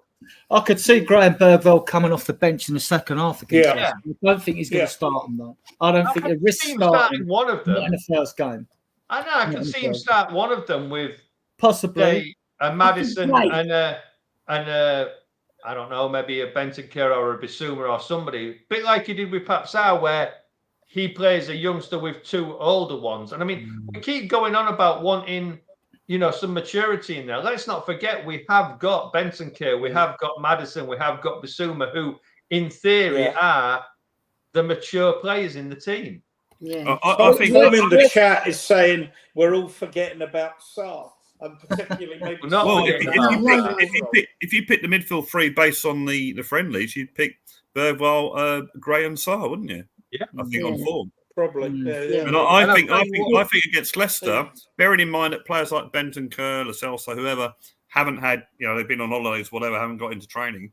I think against Leicester, he's going to play Gray, Sarr, and Madison. I think that's going to be the three in the midfield. Let's move on to the squad, because there was a lot of talk like, we've got rid of all these players, we're weak and we're that, and actually we've got 23 players in the squad as it stands now, and we still haven't got rid of like Lo Celso, Reguilon, right? They're still to go. And Solanke's coming in, we've got 24, and you only need to name 25. I'm going to give you the 10 homegrown players, because there's a lot. You get a lot of stories out with homegrown. The club aren't mugs. If we were short of homegrown players, and someone at the club would need shooting, really, because these are things they should be on top of. So Spurs squad have 10 homegrown players, right, to comply with the 8 mandatory that you have to have for Premier League and European rules, right? We've got Fraser Forster, Brandon Austin, Alfie Whiteman, Jed Spence, who we need to talk about, Ben Davies, Archie Gray, Oliver Skipp, Pap Sarr, because he did 3 years with the academy before he was 21 in France, James Maddison, and Brennan Johnson. That's 10. Right? Now, we have only 4 that I know of academy trained. Now, I wouldn't know if any of the other academy players have passed their 21 birthday, but Santiago's gone. Noel John was 21 in March, I believe, and he's now gone as well. Spurs have 4 academy trained players. So all those wishing to get rid of Oliver Skipp, I think you're going to have to wait a season. We've got Brandon Austin, Alfie Whiteman, Oliver Skipp, and Pape Mat Sarr. Now, if anyone knows any more, if I missed anyone, I'm pretty How good. many do we need? How many of those players are classed as under 21 and won't even have to be in the Premier League? No. What it is, they are Brandon Austin's 24, 25. Those players, to be an academy trained player for Europe, and you have to have 4 out of your 8 homegrown. 4. Right? You have to have 4. But they have to have been with your academy 3 years before their 21st birthday. That's the false clubs to bring players through. This is why there'll always be room for academy players in the squad. There'll always be a pathway, even though fans think. But the point is, the 4 we've got now could be better. And then it's not just having 4 as the pathway, is it? If you've got Austin, Whiteman, Skipp, Pat, Sarr, right? It's whether the manager who's in situ at the time, whether it's Ange, wants those 4. Out of those 4, I mean, Ange might only want Austin and Pat Sarr. You might not want Skipp or Skipp or Whiteman, right? So you never know which way the manager's thinking. So then, out of the foreign players, we're allowed 17, right? And we've got 12. We've got Vicario, Romero, Dragusin, Porro, Van der Ven, Destiny, Organ, Kulusevski, Bissouma, Bentancur, Son, Richarlison, and Werner. And Werner's the only one I sort of like go like that about that lot. You know what I mean? But I mean, let's hope he smashes it. Is Udogie under 21 though? Isn't he? Does he become part of that under 21? That's my point. No, I think he's 21 now. Right. Okay. Yeah. I think so. I might be wrong. You can Google it now and come back to me. And then we got loanees out at the moment. You got Brian Gill's gone to Girona, and you got Elo Velez has gone to Espanyol. Manor Solomon's going to Germany and all that. So if you got Lo Celso, so you don't know if the first 3 do well. He might have a future at Spurs. Not looking ADJ's right. So not looking like. Sorry. And then you got You've got your B-list players, which you can have as many as you like if they're under 21. But the main protagonists are Will Lancashire, Dane Scarlett, I think he's 20 now, Mikey Moore. Mikey Moore is 17 Sunday, and he will be signing a 3-year contract. And I actually believe it'll be a free with best money a 17-year-old's ever been on. The word is, and I actually believe that won't just be a 3-year contract because that's all you're allowed under FIFA rules at that age, right? But I believe there'll be a 2 or 3 year add-on to that. You know what I mean? Like, suppose I don't think that's just going to be 3 years, right? So you got Mikey, Lancashire, Mikey Moore, Jamie Donnelly, Alfie Devine, Ashley Phillips, George Abbott, Tyra Salt. Guys, I mean, these. I don't know if we're going to deplete the under 21 squad this year, but if I was picking out of that lot, I'd want Devine and Moore. Hang on a minute, Adrian. Hang on a minute. Have you got to go, Haz? Yeah, I've got to go. Yeah, sorry. Yeah. I just want to say, thanks so thanks for having me on. I just want to say, guys, so because TJ's also watching, he knows this already, but we will be back doing the Friday show at, like around 7. So hopefully we'll finish before your show anyway, Adrian. So me and TJ will be back on Fridays again. So just kind of let you guys know. So please go and subscribe to me and TJ's channels. Also subscribe to Spurs Diehards. You do realise if you arrive late in the future and leave early, you might see yourself coming as you're going. You know that, don't you? Yeah. He's Okay, thanks for coming anyway. You've got to go on. Just send me a link and I'll just come on whenever. We used to try it. Yes. Yeah. Big up, Haz. All right, big up. Thanks for having me. Take care, guys. Take care. Ian, I'll come to you. Out of them youngsters, what ones do you want to see given game time next year? Sorry, out of what do I want to see given? I'll name the youngsters, right? Yeah. You've got the main ones, right? I'm not naming all the under 21 squad. So I think you've got Lancashire, Scarlett, Mikey Moore, Jamie Donnelly, Alfie Devine, Ashley Phillips, George Abbott, Tyra Salt. George Abbott's a defensive midfielder. He was captain of the under 18s, gone into the 21s. People don't know. Tyra Salt looks like a Musa Dembele Mark II. He needs to put on a bit of weight. He's very good with the ball. Very good with the ball. I think a couple of them might go out on loan. Hall and Abbott, I think might be ideal to go out on loan. I mean, my liking of Gray and Bergvall from what I've seen. I could see them becoming starters, but it's a long season with a lot of games, so they're not going to start every game. And it might be there'll be, particularly early in the season, there'll be players that come off the bench. But I expect Gray and Bergvall to play a big role. Moore, we haven't seen him much against top class opposition, but we absolutely know, Udogie 22 in November. It's crazy how young some of them actually are. Archie Moore, Mikey Moore is, what I've seen of him is absolutely superb. And I expect him to get a fair bit of time. I think Donnelly and Devine are the other two that I would expect. Funnily enough, Brian, I know Brian has gone on when I've been on streams with him or just talked to him off air about how good he thinks Devine is, and I think he could be. Good evening, Lisa. About how good Donnelly could be. Having said that, the two of us both agreed that Ollie Skip was going to be a great player for us, and that hasn't turned out as well as we hoped. So. We get them wrong, and managers get them wrong as well. But so if we get Donnelly, Devine, Gray, Moore, and Bergvall making a serious regular contribution, that's five players. There probably will be others that will get time, but I think they're the five that will really come on this season, and I'm really looking forward as well to seeing.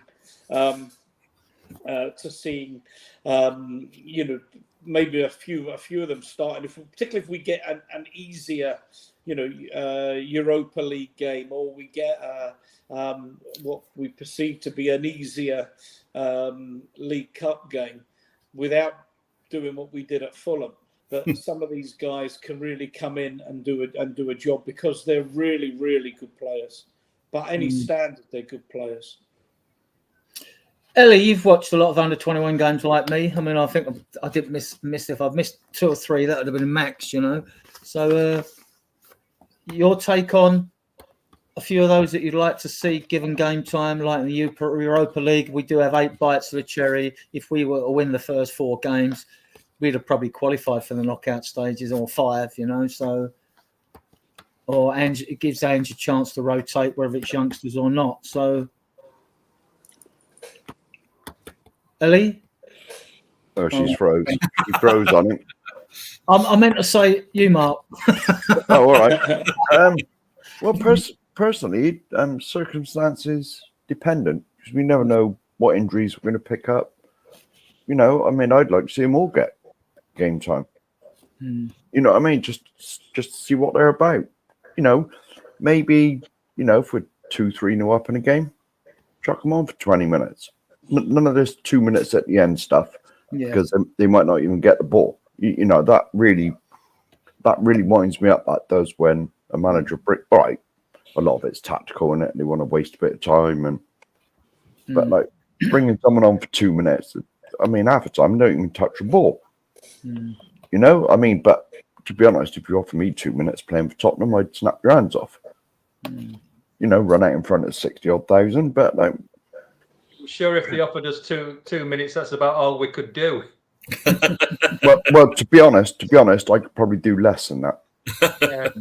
I was being sort of, you know, positive about it. Yeah, I think the run onto the halfway line would be about. Well, that's certainly enough for me. I'd have to sit down. I'd be playing whichever wing it was nearest to the dugout. Yeah. Well, I'd have a little run on, and I'd have to go to the bar to get another beer. Pull your hamstring as you're running on. Yeah. No. But like youngsters, it's like I said, circumstances dependent. We never know what injuries we're going to get. You know, I mean, look at last year. You know, we had all sorts of injuries going on, and you know, I mean, they're good enough. They're good enough to be kept around. You know, I hope they all get to train with the first team on a regular basis, and if they have to go back and play their under-21 football, it's still doing them no harm, is it? Training with the first team? No, but you don't want a situation where players are sitting on the bench for 6 or 7 games on the turn. And No. In that case, you would have to send them back to the if they were the under-21 players back. Yeah. You know? Yeah. No, but like, I hope they all get some minutes. To be honest, you know, it's like I said, if we're comfortable in the game, 2 or 3-0 up, give them 20 minutes at the end, as long as we don't lose, obviously. But you know, I mean, I'd like to see them all get time. My hopes are on the Europa League this year. That's the trophy I want. I mean, you don't know who you're going to draw, and the League Cup's going to come around quick, guys. And we could draw Man City away, or Liverpool away, Chelsea away, Arsenal away. In the FA Cup, you can park that to the first week in January. Again, you could draw. You need a good draw. You want a good draw, and you want home draws. If you get home draws, you got no excuses, right? If you go out, you know.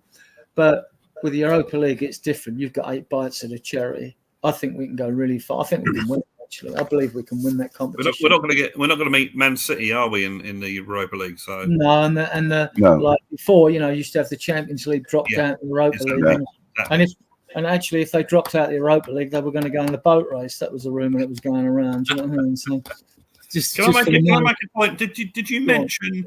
When you mentioned that squad, did you mention Ashley Phillips? That's an interesting one.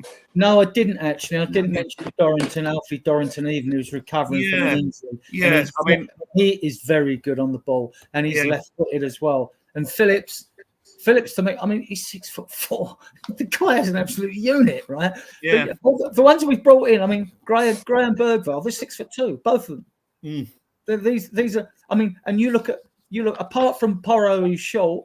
When we brought VDV in, you doggy units, they're tanks. When we brought you Deck in, he's a tank. Yeah. None. But the only ones that are lightweight are sort of Basuma, Madison, right? They are though. You know what I mean? They're the lightweights, aren't they? And the other thing I'd like to say is from what I saw during the friendlies, I think I think Austin has got the number 2 spot. I think he should be the number 2. I was wrong about him, Brad. I mean, I was saying last year. I do all my logical thinking. I went, well, hang on. Josh Keeley's gone out to Brighton, and Gunter's played really well in the under. I like Gunter as well. I do like Gunter. Josh Keeley's gone out, and I thought, they've given Foster a year's contract extension.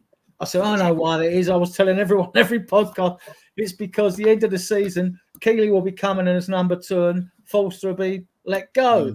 And now Austin's come in, and I hadn't seen too much of him. He was under 21 goalkeeper. He's 24, 25 now. Yeah. And I was saying to people, hang about, we're getting all these rave reviews, and I'm watching the under 21s with Gunter.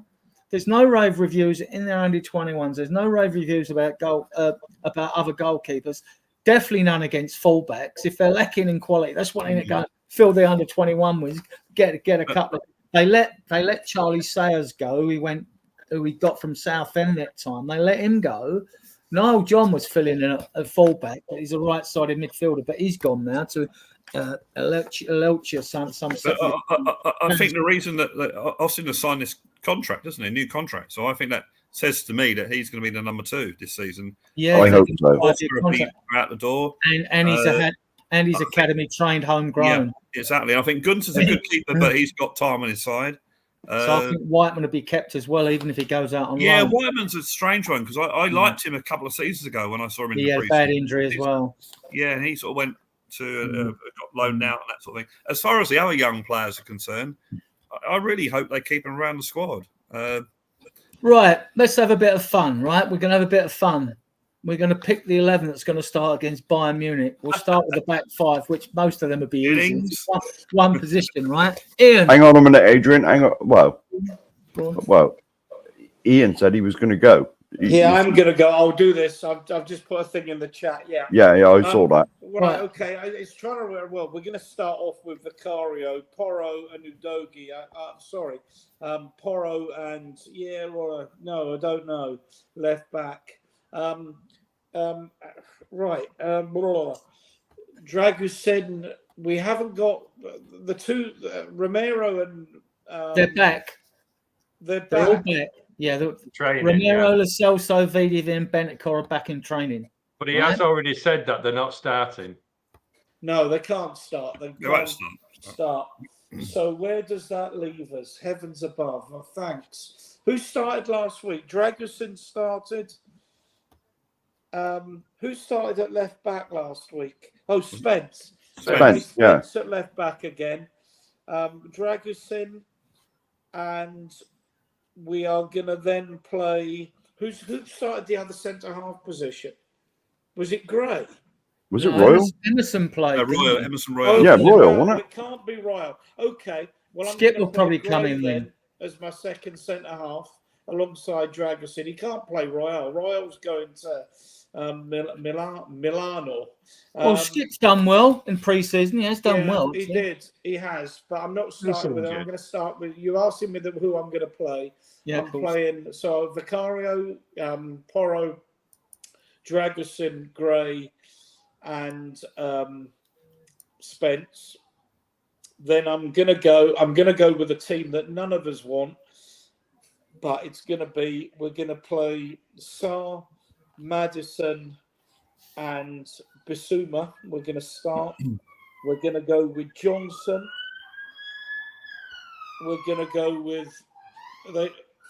they're coming for me for that. We're gonna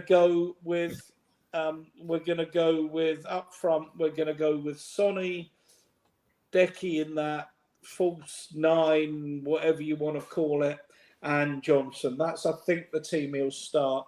Lisa says Davis, maybe. I think he might give Gray another game there, see how he does. Mark, your turn. Players. I basically, to be honest, this is our last friendly, isn't it? And so you'd like to think this is going to be a reflection on the game that's going to, the team that's going to start against Leicester. But I basically agree with Ian. It's obviously Big Vic's going to be in goal. It's going to be Dragon, maybe Davis, like Lisa says. Because has he even come on? Has he even played a minute pre-season? I haven't seen them all, mine. Dragusin has, yeah. No. I want about Davis. Davis. Yeah. Yeah, Davis has. Yeah. Oh, was he? Well, it's just like I said, I ain't got. He started a left centre back. I think, yeah. Well, maybe him, but the second half is where you're going to see like Romero and Van de Ven and that come on, or maybe the last half an hour. But it's going to be basically what Ian said. I think. It's going to be something like that. I mean, and then bring like your Archie Grays and your Bergvals on, like give them second half, possibly. I mean, is this friendly going to be limited to 5 substitutes, or is it just going to be a free for all like it normally is? It'll be a free for all, won't it? I mean, I'm inclined to think that Ange will be looking to play as many of those that will start at Leicester on the Monday. Yeah. Week. So, Soren? I'm going to go slightly different. Go on in. I'm going to start at the front as well. So I think Son will be down the middle. And I think it wouldn't surprise me with Werner and Kulu on the wings. Into midfield, Maddison, Bissouma, and probably Papsar. And then it wouldn't. So Porro on the right, Dragusin, Davis, and Udogie, I think, might start because he's been back at training for a bit longer, hasn't he? So I'm not sure about the injury situation with Udogie, how fit he is. He's been training for about 2 weeks. He's been back longer than Van de Ven and Romero. So it wouldn't surprise me if he starts. It depends on his fitness, obviously. Or he might swap Porro for Spence. I don't know. And then I'd like to see that. I would like to see that. I've rated Spence. Yeah, I mean, I think the only downside I see with Spence is if he plays him at left back again, and you're always playing him out of position. Yeah, exactly. You want to see him. You want to see him. We know what Porro can do. That's the thing. So to me, I would save Porro and put Spence on, and leave Porro until Van de Ven and Romero come on, and then have almost a proper back 3, back 4 back then, and Vicario in nets.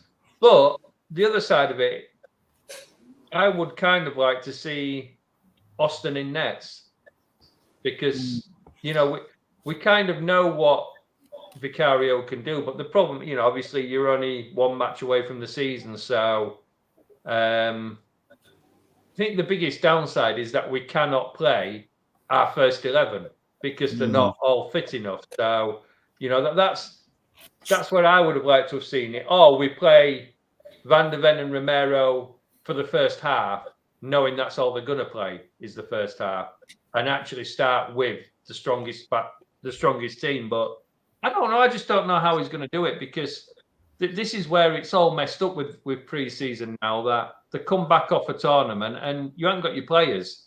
We sit here and moan that we haven't got our players signed early enough, and then you think, well, if we'd have gone for an Eze or a Tony, would they have actually been playing yet?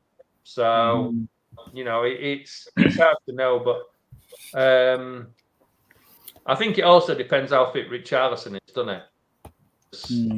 He's only really just. If your doggy's fit, like you say, he needs to get some game time in his legs. Yeah, well, this is it. I mean, I'm sure I heard Ange saying earlier that obviously Van de Ven and Romero would not be starting, or they would not play the majority of the match, but Udogie would be looked at because he's been back for a little bit longer. So it wouldn't surprise me if Udogie starts at left back. And like I say, it probably will be Porro, but it'd be nice to see Jed Spence playing with the stronger part of the team.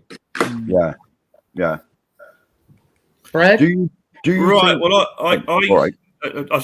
I'm just no, carry on. Sorry, the gold medal playoff for the dancing competition. They're doing sort of. Who knows? Anyway, sorry. I think if you go on the basis of playing the first 11 as going to be the team that starts the first game against Leicester, and going from the top down, I think the top 3 will be Son, Kulusevski in the false 9, and Johnson on the right. I think the midfield will be Sarr, Gray, and I said early on tonight, and Madison. The goalkeeper will be Vicario. Right, the centre half, Dragusin, and I think I agree with what Lisa and everyone's been saying. Davis. Right back, I think it'll be Porro. Left back, if Udogie is actually going to play him, well then it'd be Udogie, but I think it might be Spence if that's not the case. So that's my starting 11. But I think as the game goes on, we'll see people like Van der Ven and that sort of come in to play their first sort of, pre-season. Because don't forget, Van der Ven and Romero, they should be relatively fit. Because they've been playing in these tournaments, and he has said that they're fit, hasn't he? He said they've kept themselves well, but they're just, I mean, to answer this question, I think there's two ways to look at it. If you put them in at the start when all the players are kind of fresh, that means they're going to have to perform a lot more than they would later on in the match against sort of more tired players. But I do see the point in saying, why not start the strongest 11 and then bring them off when they need to come off? It's not going to make a difference in a sense whether they start or finish. So I don't know. Yeah, but they might only be fit to do 30 minutes, 25 minutes. Play them for the first 30 instead of the last 30. I suppose. Don't forget Van der Ven started the first game last season against Brentford after only literally having his first training session 2 or 3 days before. Yeah, but let's not forget as well, Van der Ven didn't really play many minutes in the Euro, did he? So no, he didn't. No, he shouldn't really be tired. Yeah, no. It's not like Romero, who played probably every minute, but he only came on for some cameos, so he'll be fit. And I mean, he had a fair chunk of last season out, didn't he? So he understands the system as well. So So, I mean, in that sense, maybe start Van der Ven with Dragusin. So, Mark, then, do you think Ange still wants to have a look at some players, or do you think all these double sessions he's seen enough? The reason I mention it is because you made a good point when you said you wanted to see Spence play on as the inverted right wing back or inverted fullback, whatever. Yeah. I'd certainly hope that he's seen enough of, that he's seen what he wants to see. All right, Spence has been played out on the left, but he's not a left-sided player, is he? He was cooking for Nottingham Forest on the right. There's not much for him to have seen that, what he doesn't already know about these. Yeah, I mean, he must know. He must know all what he wants. He must have seen. There's only 3 players that are there at the moment that he doesn't really know a lot about, and that's Bergvall, Gray, and Spence. Yeah. So it's not like it's his first pre-season and he doesn't know anything about the players. The biggest question is Solanke going to be on the pitch as a welcome? Is it actually? I mean, he hasn't done his medical yet, has he? So allegedly, they were confirmed about a week away. Well, I heard the first part of it might be tonight. He'll be on the bench for Leicester away, I would have thought. I think what you probably heard, Mark, was the considering it. Yes. Preparing. I heard a new one today. Spurs appreciate a certain player. Yeah. It's like Brian Daigle says. It's the bingo, isn't it? There's all these words, and you got to tick them off till you get a line. The understanding is he's considering coming tonight for a medical. Concrete is another one. Yeah, it'll be concrete tomorrow. Yeah, that's another buzzword. I think he's going to go with that midfield he's shown us in a couple of friendlies already, and these players are under pressure to perform. I think he's going to go with Sarr, Basuma, and Madison in midfield, and up front, Sonny on the left definitely gets in ahead of Werner, right? And then I'd like to think so. Yeah, because it's pace. He wants wide players with pace. Johnson's going to start on the right. He loves Johnson. You notice that Johnson started most of the games as well. So you see, and it's going to be interesting to see what. Well, I mean, I know it'd be a big bench. It'd be interesting to see the bench at Leicester because he can only have 9 on the bench instead of 900, right? So yeah. So and through the middle, I think it will be Decky, and I mean, but I expect Richarlison to come on if he's fit in the second half. The back 5, like you say, Austin or Vicario and goal. I mean, I think he'll start with Vicario. It's Bayern Munich. And, you know, it's nice to win these games, you know.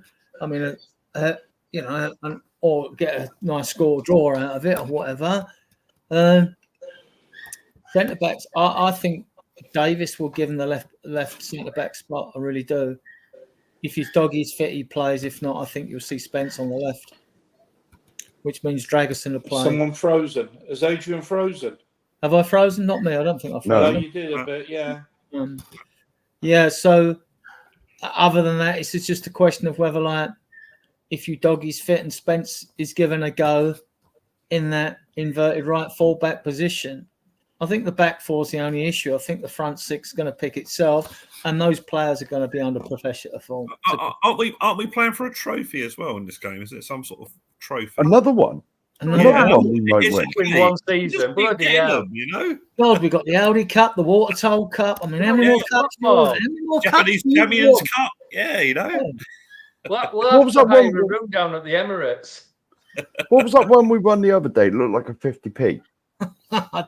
Was that in Asia? Japanese Was that Champions in Cup. Asia? Yeah. Some sort of, Yeah, It was the World Challenge Cup, wasn't it?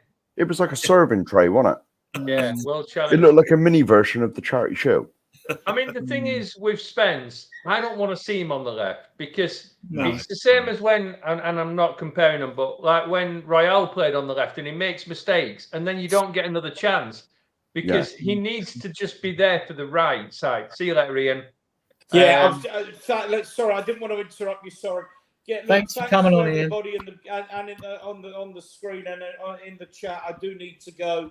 Show on Sunday, 8 p.m. Got some great guests, great hosts, apart from me and my admin team. So come along. And by the way, I think Porro would make a fantastic right winger. I have been saying that for ages. All right. So, All right, Ian. see you later, Ian. Cheers, Thanks. Yeah, Carry on with these guys. You want to see the players playing in the positions that they're going to play in now.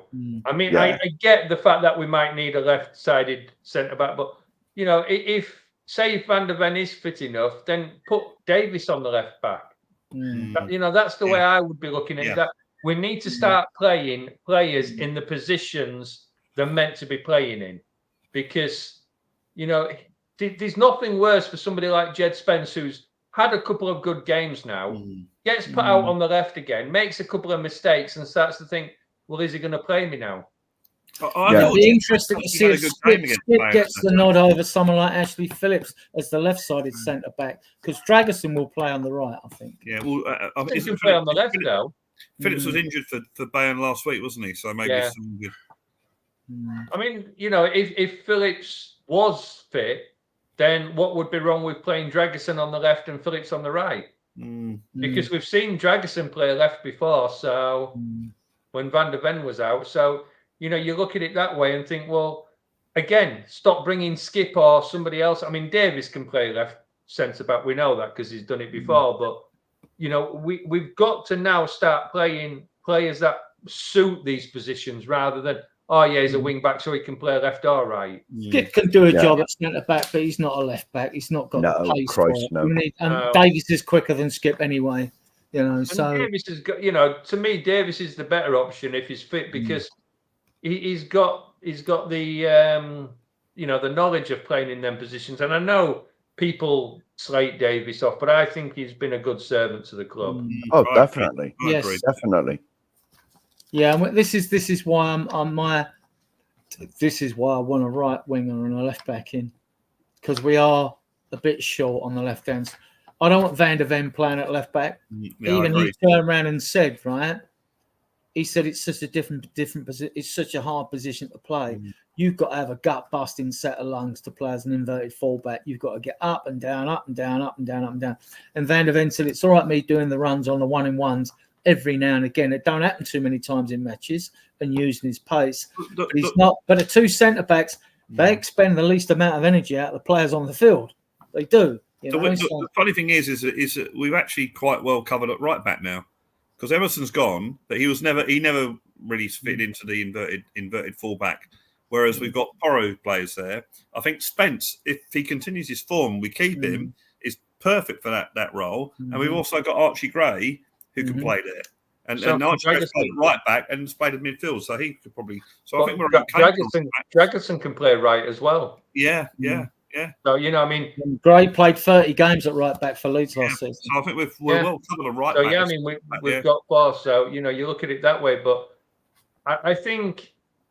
We look at it again. It's a shame when we're talking about players signing that we haven't gone in for Todibo, or whatever you call him. Seeing as he was the other option to Van der Ven, and now he is available, and we're not even looking at him. He kind of madness. Yeah, I mean, can't we get Ledley King back? He don't need to train. He doesn't need to train. Yeah. No, I mean, just let him stand there. What a player! What a player! I'm just wondering what gifts they're going to give. This will be, we can go into the fun section now. I'm just wondering what gifts they're going to give to Dyer and Kane. I think Dyer should get a non-slip pair of go faster boots. Personally, Kane. They should give Kane a complimentary trophy because he's not going to win one, is he? Kane needs an almanac so as he makes the right decisions for his future. Really, doesn't he? He needs an almanac, like one of them, for the following year, because he'll win trophies this season. Coming. I was just working out that as a Spurs and England supporter, I've lost the last 6 finals. But Kane's gone one better than me because he's gone to Germany, didn't win anything there either. So. Tell you what, though, I mean, as much as we laugh about that, Kane could be one of the best players, again, never to win a trophy. Yeah. You say he's going to win in Germany, it's not nailed on. Yeah.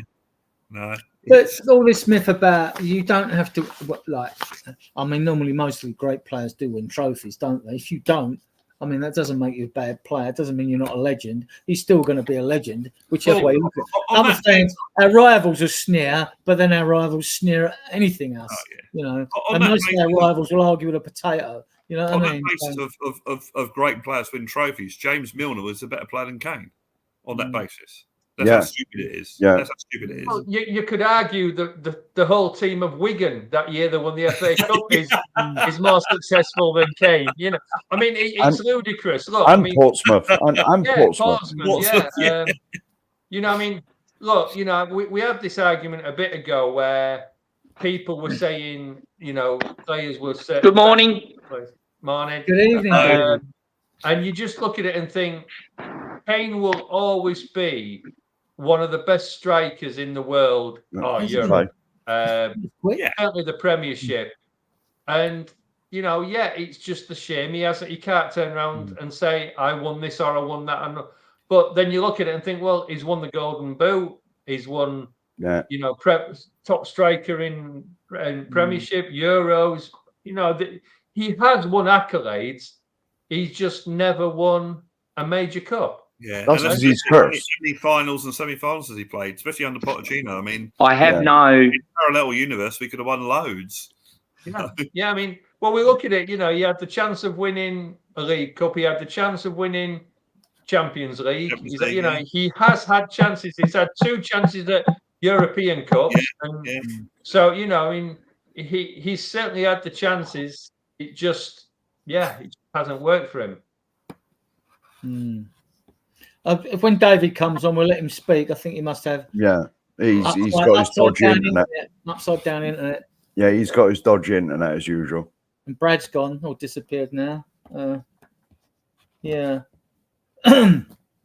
So we've had a go at tomorrow's game. Yeah, I mean, I don't know if Angie's going to go that strong or not. I'm not sure. Well, I'd like to hope. Hello, David. Are you all right? Yeah, it's all good now. It's just the stupid internet here. Right. Come on, Cobber. What's going on? It's the Croatian feed we have. All right. Morning, all. Right, you've been listening in. What's your take on what we've had to say today? Anything we've talked about, you can bring up. I love Solanke coming in, to be quite honest. Yes, a lot of money. But it is what it is. Mm. And it just goes to show that our fan base don't know what's going on. No, neither do the media, though, as well. Let's be fair. No, exactly. No. They just got frustrated with speculation. I mean, I like the way there are these so-called expert pundits in the know, right? They never know nothing until it's virtually announced. The days of they getting inside information have gone now because it can boost the price or whatever and things like that. So, and fair play to Johan Langer, actually, for keeping his cards close to his chest, because he did it with, you know, Højbjerg. No one predicted that to Marseille, did they? No one's like knew that we'd come in and spend more money on a striker when we could have got 3 other strikers at cheaper. We could have got Jonathan David, Jimenez, or even Tony cheaper than Solanke. So he's definitely signing, you know, and even the Archie Gray signing, that was another one close to the chest. No, I'm all for this. But I'm like most other fans. I just wish we'd do the business a bit quicker. I know. As for the youngsters coming in, yes, it's going to take them time, but imagine the energy in that in the dressing room now, and the motivation that they give the older players, I think will come to the fore. Yeah, it's wait and see. I mean, I have never seen a better. I mean, I watched all the under 21 games on Spurs Planet. I have never seen a better crop of youngsters, but it's easy to get carried away, right? Because they won trophies last year and everything. You know, they've still got to step up and do it, either playing the championship or the league below the championship and then the championship and whatever. It's their development. I mean, we've done well with the development of Sarr and Udogie when we let them go away. Well, yeah. Good. It did them. That was the right way, and we've got it wrong. That's right. When like Scarlett's gone to Ipswich and all that, I've always said there should be some sort of incentive scheme whereby I don't know how the deals work out for these kids. I follow them, but I'm not into the intricacies of like money involved, where it's just a flat fee or the other club pay their wages or whatever it is. But to me, there should be some financial incentive to the club. That's, if you play the kid, we'll pay his wages. If you don't play him, you pay his wages. You know, or I mean, I haven't given it too much thought, but there's got to be some incentive, because it's just, you take Velez, he went out last year as well. Zasvila, he never got a game. I think half the manager didn't want him. Why did the club bring him in? Just in case they got him in. Adrian, don't forget though, when he went, he was actually injured. So I think there was more to it than him going out for game time. I think it was partly to recoup and get fit, and you know, I think there was a few other reasons for him going out there rather than just game time. Because when he went, he was actually injured. And like another thing that you could put in the deal is like, okay, if we loan you our players and you change your manager mid-season, we have the option of bringing them back. Because what happened with Plymouth, when Ashley Phillips and Devine went out there, I mean, they went there because the reason they went there was they wanted to go because the under-21 coaches for England, they'd worked with them before and they were with Plymouth. Yeah. So, like, that's part of the reason they went. When they changed the manager who was playing them both, Devine didn't get a look in. They loved Phillips down there, right? But Devine wasn't getting game time. So in that case, we should be. You've changed your manager.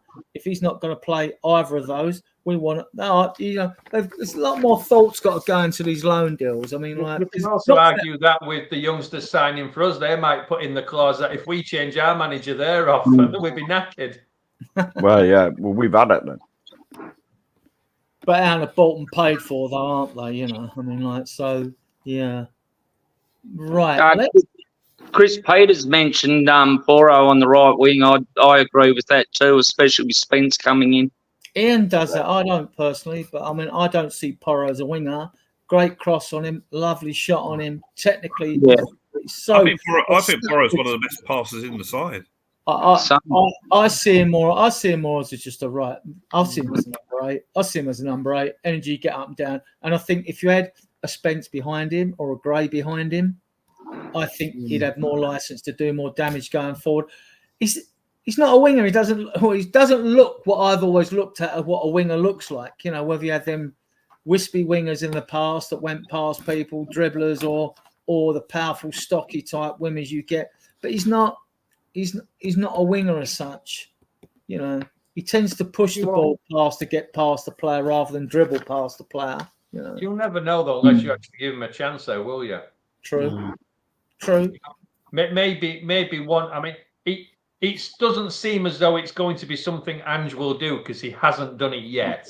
But, So but I don't see much difference in the way he plays those, Soren, because when he used to pair with Porro, they used to interchange when they're going down to the byline. Them two would interchange with the ball. Yeah. They work well together, actually, those two. They do work well together. And the amount of time Decky's come out when he wasn't playing so well and got him out of jail. You know what I mean? So this has been my argument last season that this is why I'm not sure about Brennan Johnson on the right, because he doesn't come back and cover.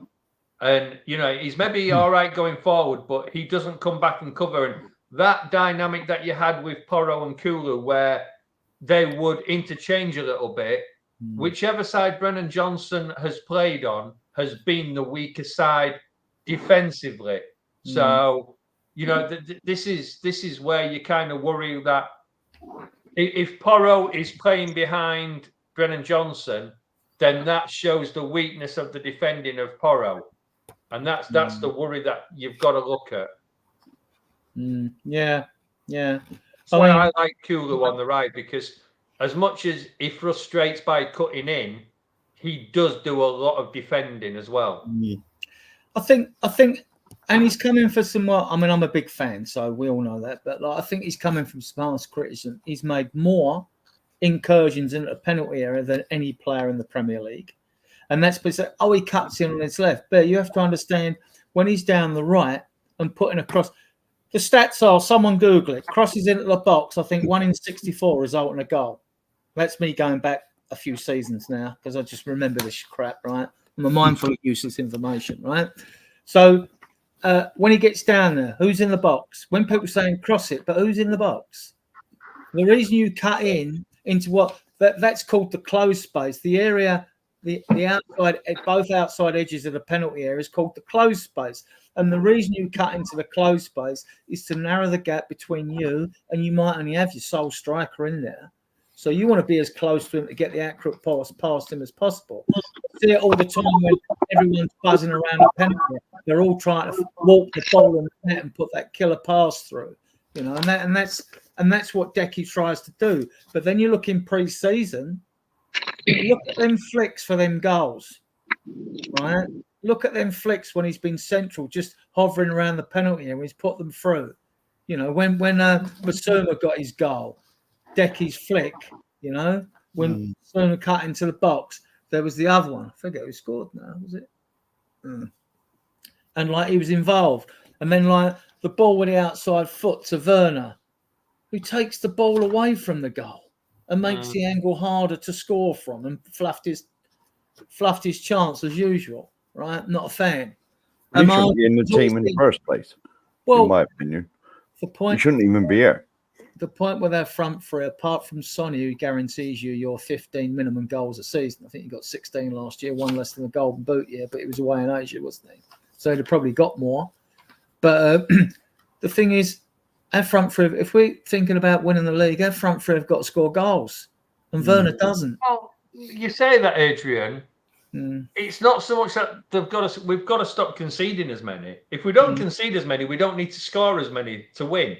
And if we'd scored all them big chances we missed last season, we'd have finished exactly. third. You know, I mean, the thing is, I know you're a big believer in, you've got to have so many goals to win the league, or it's showing it over the seasons. But if you actually concede less goals, you don't need to score as many goals. That's the thing. You know, I mean, if we did the run like the Arsenal did years ago, where it was 1-0, 1-0, 1-0, 1-0, you don't need to score that many goals. 38 goals. Go on. 38, in fact, and you've won the league. Exactly. You know, I mean, this is the whole point that maybe you need 40. You know, you everyone would be moaning it's boring now, wouldn't they? But the thing, I mean, this is the argument that if you've got to score 80 goals, say, that means you've probably conceded 50. So the argument is if you can keep more clean sheets, then you don't need to score as much. We were attacking under Pochettino and didn't concede many goals. So no, exactly. Well, if you go back to Poch, when we had a great back four and Dembele in midfield with whoever is playing alongside, whether it's Wanyama, Winks, or Skip, or anyone whoever's alongside him. If you go back, then this is what we need to repeat, get back to. Yeah, we had the desk. We had the desk. DESK. We had D for Delhi, E for Ericsson, S for Son, K for Kane. And those four, that's why we got so close to winning the league a couple of times, because we had the front four unit that would score us lots of goals. I think Kane and Son got a lot between them. So did Delhi and so did Ericsson. One season, didn't they all get over 20 goals? Not in the Premier League, but in the whole season. They all got over 20 goals, Definitely. We also didn't concede as many with... No. Don't get me wrong, I'm confident we can win a European trophy, and I'm confident we could win the domestic cups, one of them or whatever. But the league, we can go close, because I think Man City aren't going to win it, because they'll probably win it and be deducted points at the end of the season when they face their trial in November. And the same will happen to Chelsea, who haven't even been charged. Yeah, it's not going to happen, Adrian. It's not going to happen. Well, I think it will. And I ain't got nothing against Man City, but I'd love it to happen to Chelsea. I'll tell you what, as much as it pains me, you know who's going to win the league next season. Arsenal, you think? Yeah. Yeah. It really would. And on that note, I mean, sorry, it's the worst. We all start off equal. Hey? Sorry, David. Go say again, David. Say it again. We've got a chance to win the league because we all started off equal. Yeah, but Arsenal win the title on alphabetical order. But I'm a clapper, so. The thing is, we're not ready for the league yet. I mean, we're a couple of seasons away, and that's assuming we get some good players in every transfer window now. But look, it's like Adrian said, and I said it the other day. Certainly, no reason not to do well in Europe, if not the cup. And look, I mean, I'd be happy with a League Cup. It's a start. You've got to start somewhere. Look, we've got every chance, right? If we put away our big chances this year, we'd have finished third, not fourth, right? The squad, the numbers would have changed. It would be the same. It would be 25, because that's all you can declare anyway. But I believe we're going to go in we'll be going in this season with a better squad. If we don't have that, we had 22 injuries last year. 22 injuries, right? So we had no injuries. And we had 3 suspensions for Bissouma. I think Romero had 1 or 2 suspensions. I'm not sure. He definitely had 1. So yeah. So I don't see why. I think third's up for grabs, because that's with Man United, who've got a long way to fix their problems. I still think Chelsea are not settled. They've got all these, if you look at the players they brought and you think they should be winning the league, right? But they haven't gelled. Newcastle again had loads of injuries, but their forward line's okay, but they're not. You got Guerrero in midfield. They're good, but they're not I mean, the teams, they don't frighten me. Villa don't frighten me. We should have smashed them at home and won 4-0 away, right? Villa don't frighten me. I mean, there's 3 teams really that you're looking at: Arsenal, Man City, and Liverpool. The 3 that are there before, they're the ones you want to beat, really, if you're going to get third spot. But it's the mid-table teams around us that keep on beating us, Adrian. Well, what you want as Newcastle had all these injuries and Villa and others, when you got them round robin games between, say, the top 10 teams, you want some of them to start taking the odd points off of Arsenal, Liverpool, and Man City. That would give us a better chance. We got to not worry about them, though. We've got to concentrate on our own games. Right. But so we go to the fun section, right? I don't know, David. Did I ask you how you became a Spurs fan? You have before, but not on this channel. I would have. I'd have only asked. So in 1981, I snuck out and watched a bit of telly and and there happened to be Spurs playing the FA Cup final Wow. and watching Hoddle, because we only got match of the day and the FA Cup final. Mm-hmm. And Hoddle just mesmerised me. You know, one touch passing and yeah. I wish that's one player we had in this system. David, I lived in Adelaide from 73 to 93, and I remember those days where you had match of the day, it was about a week behind, sort of thing. Yeah. Well, I was 11, Brad. I was a bit older than that, to be fair, but right. And, I've gone to them ever since. Yeah, I'm not an expert on football at all. I'm just a big fan. Neither That's am all. I was a fan for 4 years, and that's how I take it. So right, we always ask our guests a few questions, and I'll ask the panel questions after you, because the same questions, so they have to think of another player, because obviously they've liked more than one goal and one player in the Spurs history. So your second question is, just name one of your favourite Spurs players. Steve Perryman for his leadership. Good course. And class. And he won 6 trophies, didn't he? 2 League Cups. Yeah, he was the winner. And I saw his league debut at home against Sunderland in 1969. I think I must have. Oh, I'm so envious. Yeah, I think he's only. We're all talking about our young players. He was 17 when he made his debut. That's right. Yeah. And Hoddle was young, and Mickey. He was. Choose a particular Spurs victory. It's got to be the first one, 81 final. I also love the 91 final too, with Gazza and Mr. Turncoat Lineker. Right. And give me one of your favourite Spurs goals. Villa's goal in the final, FA Cup final. Yeah, good call. Great. Brad, you're up next. That's virtually mirrored my answers from the other day. Yeah. That's okay, though, because we come to the real fun part of the questions, right? When we have to, you can think now, guys, while you'll give me answers to these. When we get to the Spurs empty trophy cabinet, it's a bit like Room 101. Who you really dislike in football, a celebrity, Olympic champion, or anything like that, right? That you want to put. I'll give you the list of who we got in there. But as the months go by, I'm not going to keep reading it out. There's so many people in it. So, Brad, we'll come to you, right, to finish on a lighter note as well. I'm going to do the others as well. So, did we ask you how you become a Spurs fan, didn't we? Yep, done right. that. So, done that. Right. You have to do it again, right? Now you've got to name a favourite player, not the one you've named before. Name another one. Oh, okay. Oh, wow.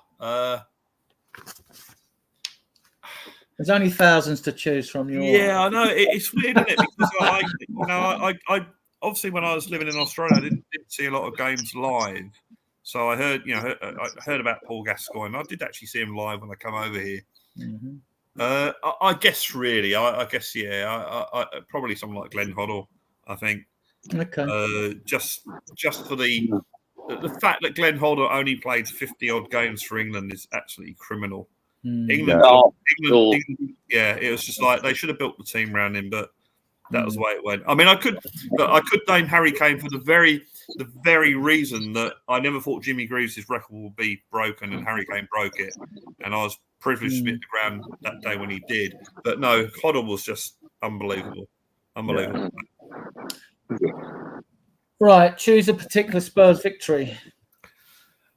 If we're talking about games I wasn't at, as like that counts. It doesn't matter. It's got to be the Amsterdam semi-final. It's got to be that.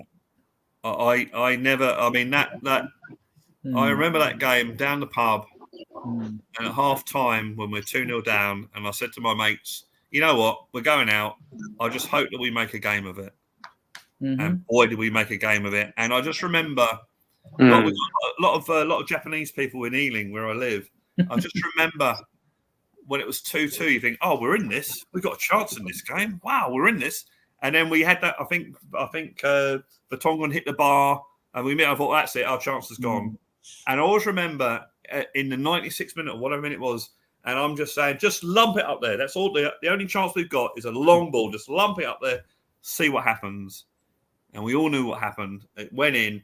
And then everyone's celebrating like we were in. We've won it. But I knew, no, there's time left. And we watched it, and it was, I think it was about 2 minutes time left. And I remember the screen's over there. I'm getting closer and closer and closer to the screen as the game's going on. I'm coaching. I'm going, get out, get the ball out, get them out. And you had Lamella, he's got the ball, get rid of it. And he does this little sort of nutmeg or whatever, doesn't he, to do it. And I just remember that. And then when that final whistle went, I was literally there on the screen. I'm just jumping up and down. And all the Japanese people they're all coming up to me and sort of, give me hugs and that sort of thing. I've got photographs from that night. The only sad thing about it was that my late father wasn't there to see it. That's the only thing. Oh. And I watched the whole game back. And I always remember this. The person that was the landlady of that pub didn't like sport, and it's a sports pub. When the final whistle went and they're all celebrating, she put music on, and the sound came down. She put music on. I'd recorded it, so I watched the game back the next day, and I just remember that last being in tears at the end, watching, even though I knew what the result was going to be, just being in tears. One, because, wow, we're in a Champions League final, and two, my wonderful dad didn't get to see it. So a special Spurs goal. You know what? I've been thinking about this. I think it will be so. Okay, my history is my dad used to take me to Spurs games until I was about 13, and in 1973 we immigrated to Australia. We were 10-pound poms, or whatever we call it. So I didn't get to see any games, as David was saying. You didn't get to see the games. The only live game was the FA Cup final. That's the only live game we saw all season. Yeah. The match of the day was a week behind, so you didn't know. I went to the archives in the library at Adelaide to find the English papers to read the reports from the game. So anyway, in 1979, I came on holiday to England, right? So I went to see my first Spurs game in 6-7 years, my first live game. It was Tottenham versus Nottingham Forest, and you guys will probably remember this. The Glenn Hoddle volley. Oh yes. And I was in about row 3 or 4, or I think I was standing actually, but low down, and I'm literally opposite where Hoddle was when he hit it. And as that ball came down, and I see he's going to volley it, my thought was, this is going in, and he scored that goal. And I think it's been noted that the ball didn't touch the ground from Barry Hughes' kick. I think nodded on and volleyed in. So. In the first 3 minutes against, I think Nottingham Forest were the champions at that, the reigning champions. So in my first game back to England, I see that goal in my first 3 minutes of the game, and I'm thinking, wow, this is good, And we went on to win the game 1-0. But yeah, that goal has got special memories for me, as you can probably tell by me going on about it. No, that's fine. That's fine. That's what you want. Well done, Brett. Thorin, give me a favourite Spurs player. I mentioned him earlier, so today I'm going to go with Ledley King because he could have been one of the best defenders in the world had he not been his knees. Let's not take away he was one of the best defenders. But he was. When you've got a player of that ilk who literally made the game look so easy, and I think he was one of those players. You didn't realize how much pace he had, neither, because he just made everything look so easy. He hardly ever went to ground. He would just make a tap, and he'd just be in the right place. And you look at it, and you just think, that's a guy who hardly ever trained. He was virtually not on the training ground because his knees were being looked after. And I just think. For somebody with that much talent, it was such a shame he couldn't really fill his full potential. Choose a particular Spurs victory. Right, I was thinking about this again because obviously I know my last choice was the semi-final when we went into the final of the Champions League. So I'm going to go one match earlier and say the game against City. Oh, yeah. You know, when we were behind, we were in front, we were behind, we were in front. It was offside, it was onside, and it was just such a roller coaster. Because again, I was sat right here watching it, and it was like, oh no, they've scored! It's offside! It was just every emotion. Same as the semi-final. You know, it was like, we're going out. There's still time. We've scored one. We've scored two. We've won. And you know, it was So the Man City game. All right, select a special Spurs goal. You know what? I'm gonna go with. Oh, no. Love it. Special Spurs goal. I think I've got to probably say one that was just like a wow moment was the David Bentley against Arsenal. Yeah. Because for a number of reasons, you just didn't see it coming, and then it was just one of those when he hit it. It was so sweet. It was just one of those moments where you just thought, wow, what a goal! What a time to come alive. Mark, give me a favourite Spurs player. Not Mabbott again, okay? No. Paul Gascoigne. What I've said, Hoddle. Yeah. Gaza's the nearest to Hoddle that I've ever seen. He's not quite on Hoddle's level, but he's very close behind him. He's very close behind Glenn Hoddle as the most skillful. Couldn't he? Yeah, is the most. Hoddle's the best player I've ever seen play for Tottenham, but Gaza's not far behind him. Yeah. And that because Gaza could do anything. He was one of those players that you'd pay your money to go just to see him. He's one of those players that whenever he got the ball, you were like up off your seat. He was along the likes of Ginola, you know, because whenever Ginola collected the ball, you'd think, something's going to happen here. And 9 times out of 10, it would happen. And Sheriff, could you imagine Southgate trying to manage trying to manage him? No, he's got no hope. No, but like, He wouldn't have any hope, would he? Did you ever see the interview he did for that podcast? And it's with Lineker, Mika Richards, and there's somebody else. And they said to him, like, how do you think you'd have got on at Man United, like under Alex Ferguson? Because everyone's always said that Alex Ferguson would have controlled him. And he said, was it somebody slept with their brother's wife, and somebody did Cantona kick someone in the throat. Gibbs slept with his brother's missus, and something else happened. He said, I think I'd have fitted in very well. Right, select a special Spurs goal.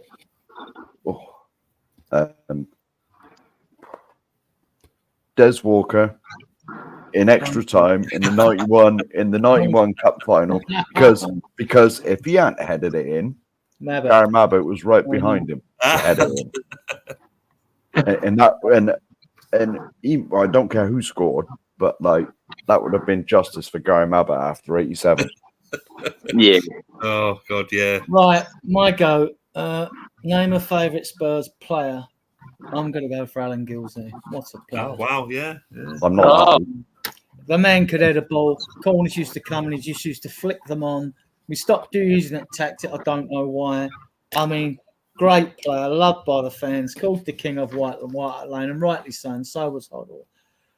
You got to go and clip videos of him, go and watch him play. You know, even when he was old, he used to make you laugh. He still had that, you know, that something stardust about him. Adrian, sorry to interrupt, but I remember Gilsey as a 9-10-year-old kid, so I wasn't into the intricacies of the game. But later on, I heard someone just said that Berbatov reminded them of Gilsey. What would you say to that? I'd say Berbatov would probably had the better close ball control at his feet. Yeah, the skill wise. In the air though, Gilzini Yeah. he just had them deft touches, you know. Mm. It's like someone who's very good with flicks with their feet. He could do that with his head. You know what I mean? Like, and even when he slowed down in later years, he was still so effective. I mean, he was always a threat in the box, always a threat. Unreal. And yeah, choose a particular Spurs victory and a special goal. Well, I was going to pick the victory. I'm going to pick in 1963. Spurs got to the European Cup Winners' Cup final. Dave McCall was injured, wasn't going to play. Bill Nickerson's dressing room chat wasn't that good. It was Blanchard to lift the team in there. Atletico Madrid with the holders of the previous season. The game was played in Rotterdam. Spurs won out to play Atletico Madrid. And we won 5-1. 2 goals from Dyson, 2 from 1 from White, I think. And so that was a fantastic victory to win a final anyway by that amount of margins. You can go and see the goals in black and white, you know. I was going to pick a goal from that game, but I'm going to save it because I want to pick one from probably, if I had to pick an all-time Spurs player, it would be Odell. And I'm just going to pick, he scored so many great goals. Right? He said, I was never a great goal scorer, but I was a scorer of great goals. And it's true. Because most of his goals, you'd say, they were just that good. They're worth the entrance fee. Oh, heck yeah. What started it off, and this is the goal I'm going to pick, Odell's debut was away at Stoke City. 1-1, and he scores the winner. 2-1 from about. Needs a lob from Hoddle was the famous commentary, wasn't it? Sorry? The commentator said, needs a lob from Hoddle, and he just wedded it. And it went in. Yeah, from an angled shot, 20 yards out or whatever, and like slammed in the net. So I'm picking that one. Right. Wenger was a huge fan of Hoddle, wasn't he? He just thought. Fluffy wanted him at Forest and all that. This is one thing. Just he going won off trophies in France, so he won more trophies. Going off on tangent. If we forget Arsene Wenger was the manager at Arsenal, okay. Now Hoddle went to Monaco and always says that it was Wenger that influenced him to get into management and that. Yeah. I wonder why Hoddle never recommended Wenger to the Tottenham board to be our manager. Yeah. He probably did, but Levy took no notice of him. I think it's before Levy's time. Well, yeah, I know that. Before we meet in the back room, after we play you out, there's one more thing, bit of fun. We have this light-hearted section, which is called Spurs Empty Trophy Cabinet. Oh, yeah, I forgot about this. And each week, well, not each week, depending on time and if we ain't exhausted, right? Each week, but it's Friday and people can stay up late because their mums and dads will let you stay up late, right? So each week we ask you to pick, like, it can be a personality, it can be a celebrity, it can be a footballer, it can be a referee, it can be something like that. So give you an idea what's in the empty trophy cabinet at the moment, and I'll give you the reasons why. I'll turn a page. Right, okay. The contents are so far, Jason Cundy, I put him there because he's just a gob, right? Referee Damian Scamina, who the handball decision against Sissoko in the Champions League final. Anthony Rudiger, because Brad don't like him. You don't need a reason. He's just an obnoxious git, right? There was a reason. And the offside decision against Jan Vertonghen, Spurs versus Sunderland, the referee decision, like a yard inside, 2 yards. Sorry. Then we've got obviously we got the Matty Cash tackle on Bentancur. He's in there. Yeah. We've got Paul Merson for his natural Spurs bias, understandable. Yeah. We got Mark Clattenburg for the Pedro Mendes disallowed goal at Man United. It was a foot over the line. It was like a yard over the line. I mean, like, then we got, I don't know who picked Darren Bent. You might have picked him, Mark. I don't know. No, that wasn't me. That was a good choice, though. We got Piers Morgan, another gooner, right? Got him. Yeah. Salt Campbell, obviously. Diego Maradona for the hand of God. And Claire I Baldwin. picked him. And Claire Baldwin's got No, him. hang on a minute. Hang on a minute. I put Dan. See, so you haven't wrote them down. I put Daniel Levy in there the first week. Hang about. Yeah, Daniel Levy's in here. He's in here. I'll see him. I missed him. Oh, all right. Oh, sorry. I apologise for not mentioning him. Why Claire I thought you Baldwin? finished. I'm quite interested in Claire Baldwin. Why Claire Baldwin? I can't remember who picked Claire Baldwin. That's bizarre. It wasn't me. TJ, maybe it was. No, I think he picked VAR in the end. Right, so if David, who would you throw in there? Is there any particular player? There are so many. One. Save the others, just one. And you have to Sherwood. You've got to give us a reason as well. Sherwood, because he flip-flopped, he bagged the absolute crap out of Ange when he first come along, and then he changed. He flipped. Sherwood. Oh, Sherwood. Tim Sherwood. Tim Sherwood. Yeah, that's the one. Unusual choice, but fair enough. Goes in. That's just my opinion. No, look, this is just a bit of fun. He got credits for keeping Kane, but that's about it. He gave his debut, didn't he? And leading into him, why aren't you paying Soldado? And we all know the answer now, don't we? Yeah, yeah, for sure. So okay, Jamie O'Hara over Tim Sherwood. Okay, that's a better call, I think, actually. In my opinion only. Less controversial, eh? I think that's a good call, Jamie O'Hara. So, add to your Rudiger, Brad. Who do you want to go in the Spurs empty trophy cabinet? It's difficult to think about a person. I'd rather put a thing or an idea into the trophy cabinet. Well, as it's like, I just get annoyed. I understand the fact that everyone has opinions on managers and players and Levy and whatever, and who we should sign, who we shouldn't sign, why we're doing this, why we're doing that. But there seems to be a lot of just negativity for the sake of it, if that seems right. A lot of negativity for maybe get views. I don't know. So what do you want to put in there? Social media, Twitter? Social media. That's a good one. I like it. Social media, for just the very fact. I mean, social media. Let's face it. Other than football's been fucking shit over the last few weeks. But we're not monetized. You're all right.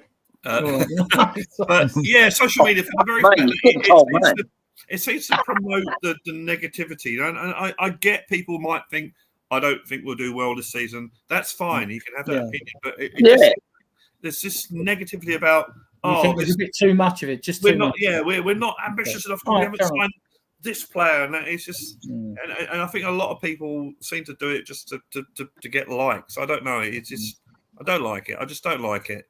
It stresses me out, to be fair, and I think there's a lot of stress in life anyway. That I don't need more stress over. That's when I step away, Brad. Yeah, I know you're right, and I have these times where I think, right, I'm not even going to look at it for a week or whatever it might be. But yeah, there's a lot of negativity. Yeah, you can be worried about the season. Yeah, you can say, oh, maybe our defense isn't that good, whatever it might be. But the very thing, we're shit, we're rubbish. There's no grey areas anymore. It's So that's what I'm putting into. I was going to say room 101, but the empty trophy cabinet. Do you think social media has made it? Oh, you've got to be perfect all the time, or you're no good. Well, this is it. If we're not signing the best forward in the world or the best centre back in the world, the best winger in the world, we're not ambitious enough. You know. I mean, let's be fair. Social media do it. They do it to provoke a response. It's good for the algorithm. It's good for the advertiser, and it gets everyone at each other's throats. I mean, that's what it's for. I mean, that's why we linked at 500 players this window. Even on the radio, when you get a pair of presenters, one will play devil's advocate. They provoke, think to get people. As you know, I have my own YouTube channel where I write my own music, and I'd love people to subscribe and views and that sort of thing. I think I am. I'm certainly not going to write a song just so I can get views or likes, whatever the thing at that moment might be. I'm certainly not going to do that to get likes or views. So yeah. Hey, Brad, maybe you sing a song about the negativity. Well, yeah. I mean, it's on the cards. Put it that way. Mark. 1 minute. Okay. What you waiting to say? I just want something that. I'm just trying to stick Brad's channel in there. Oh yeah, no, do that. Put your channel in. Yeah, I might even have a new song out soon as well. It's been a long time actually. Oh, good stuff, Brad. There we go. Right. Who is going in Spurs empty trophy cabinet? Bloody hell, I forgot that. I had one just a minute ago. Yeah, hang on. Bloody hell. The bloody hell was I going to say? It's completely gone out of my head now. Yes. Yes, right. I've remembered. The ITKs, all these so-called bloody experts, and that. It's like I said on the channel before, right? All these ITKs. Yeah, You chuck enough shit about, some of it is going to stick to the wall. that's right. Right? You know. Yep. And nobody, and all they're interested in is that one little bit that sticks there. Yeah. Right? And that's what they live on.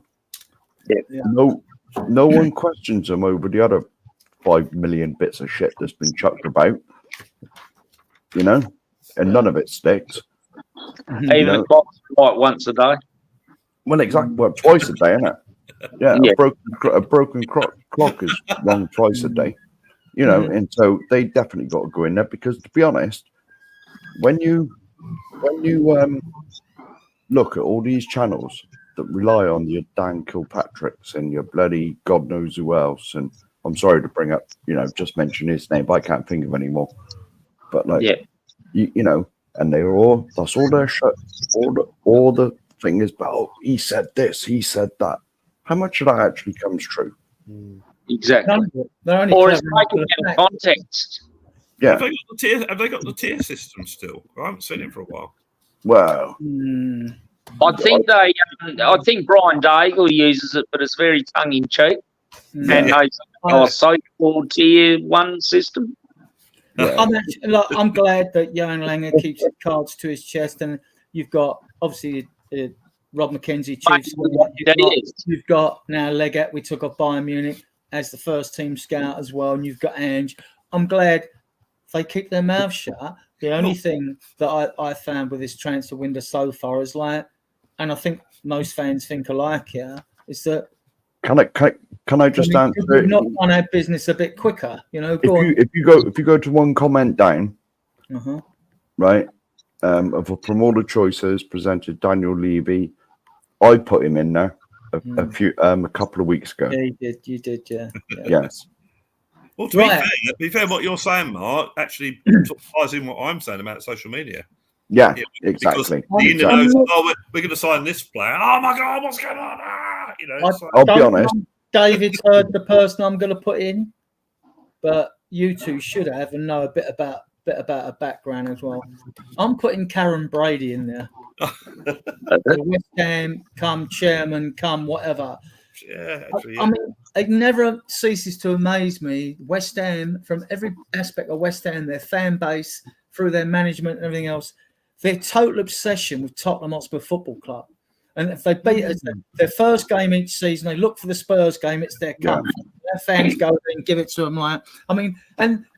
Every 10 years, they'll beat us and they'll beat us up the lane and they get delirious and and they have to go and calm down. I'll tell you what I'd love from West Ham. So I'm putting Karen Brady in there. With that, right, I'm going to go on brand. I'm going to play us out and I'll meet you guys in the back room. Sure.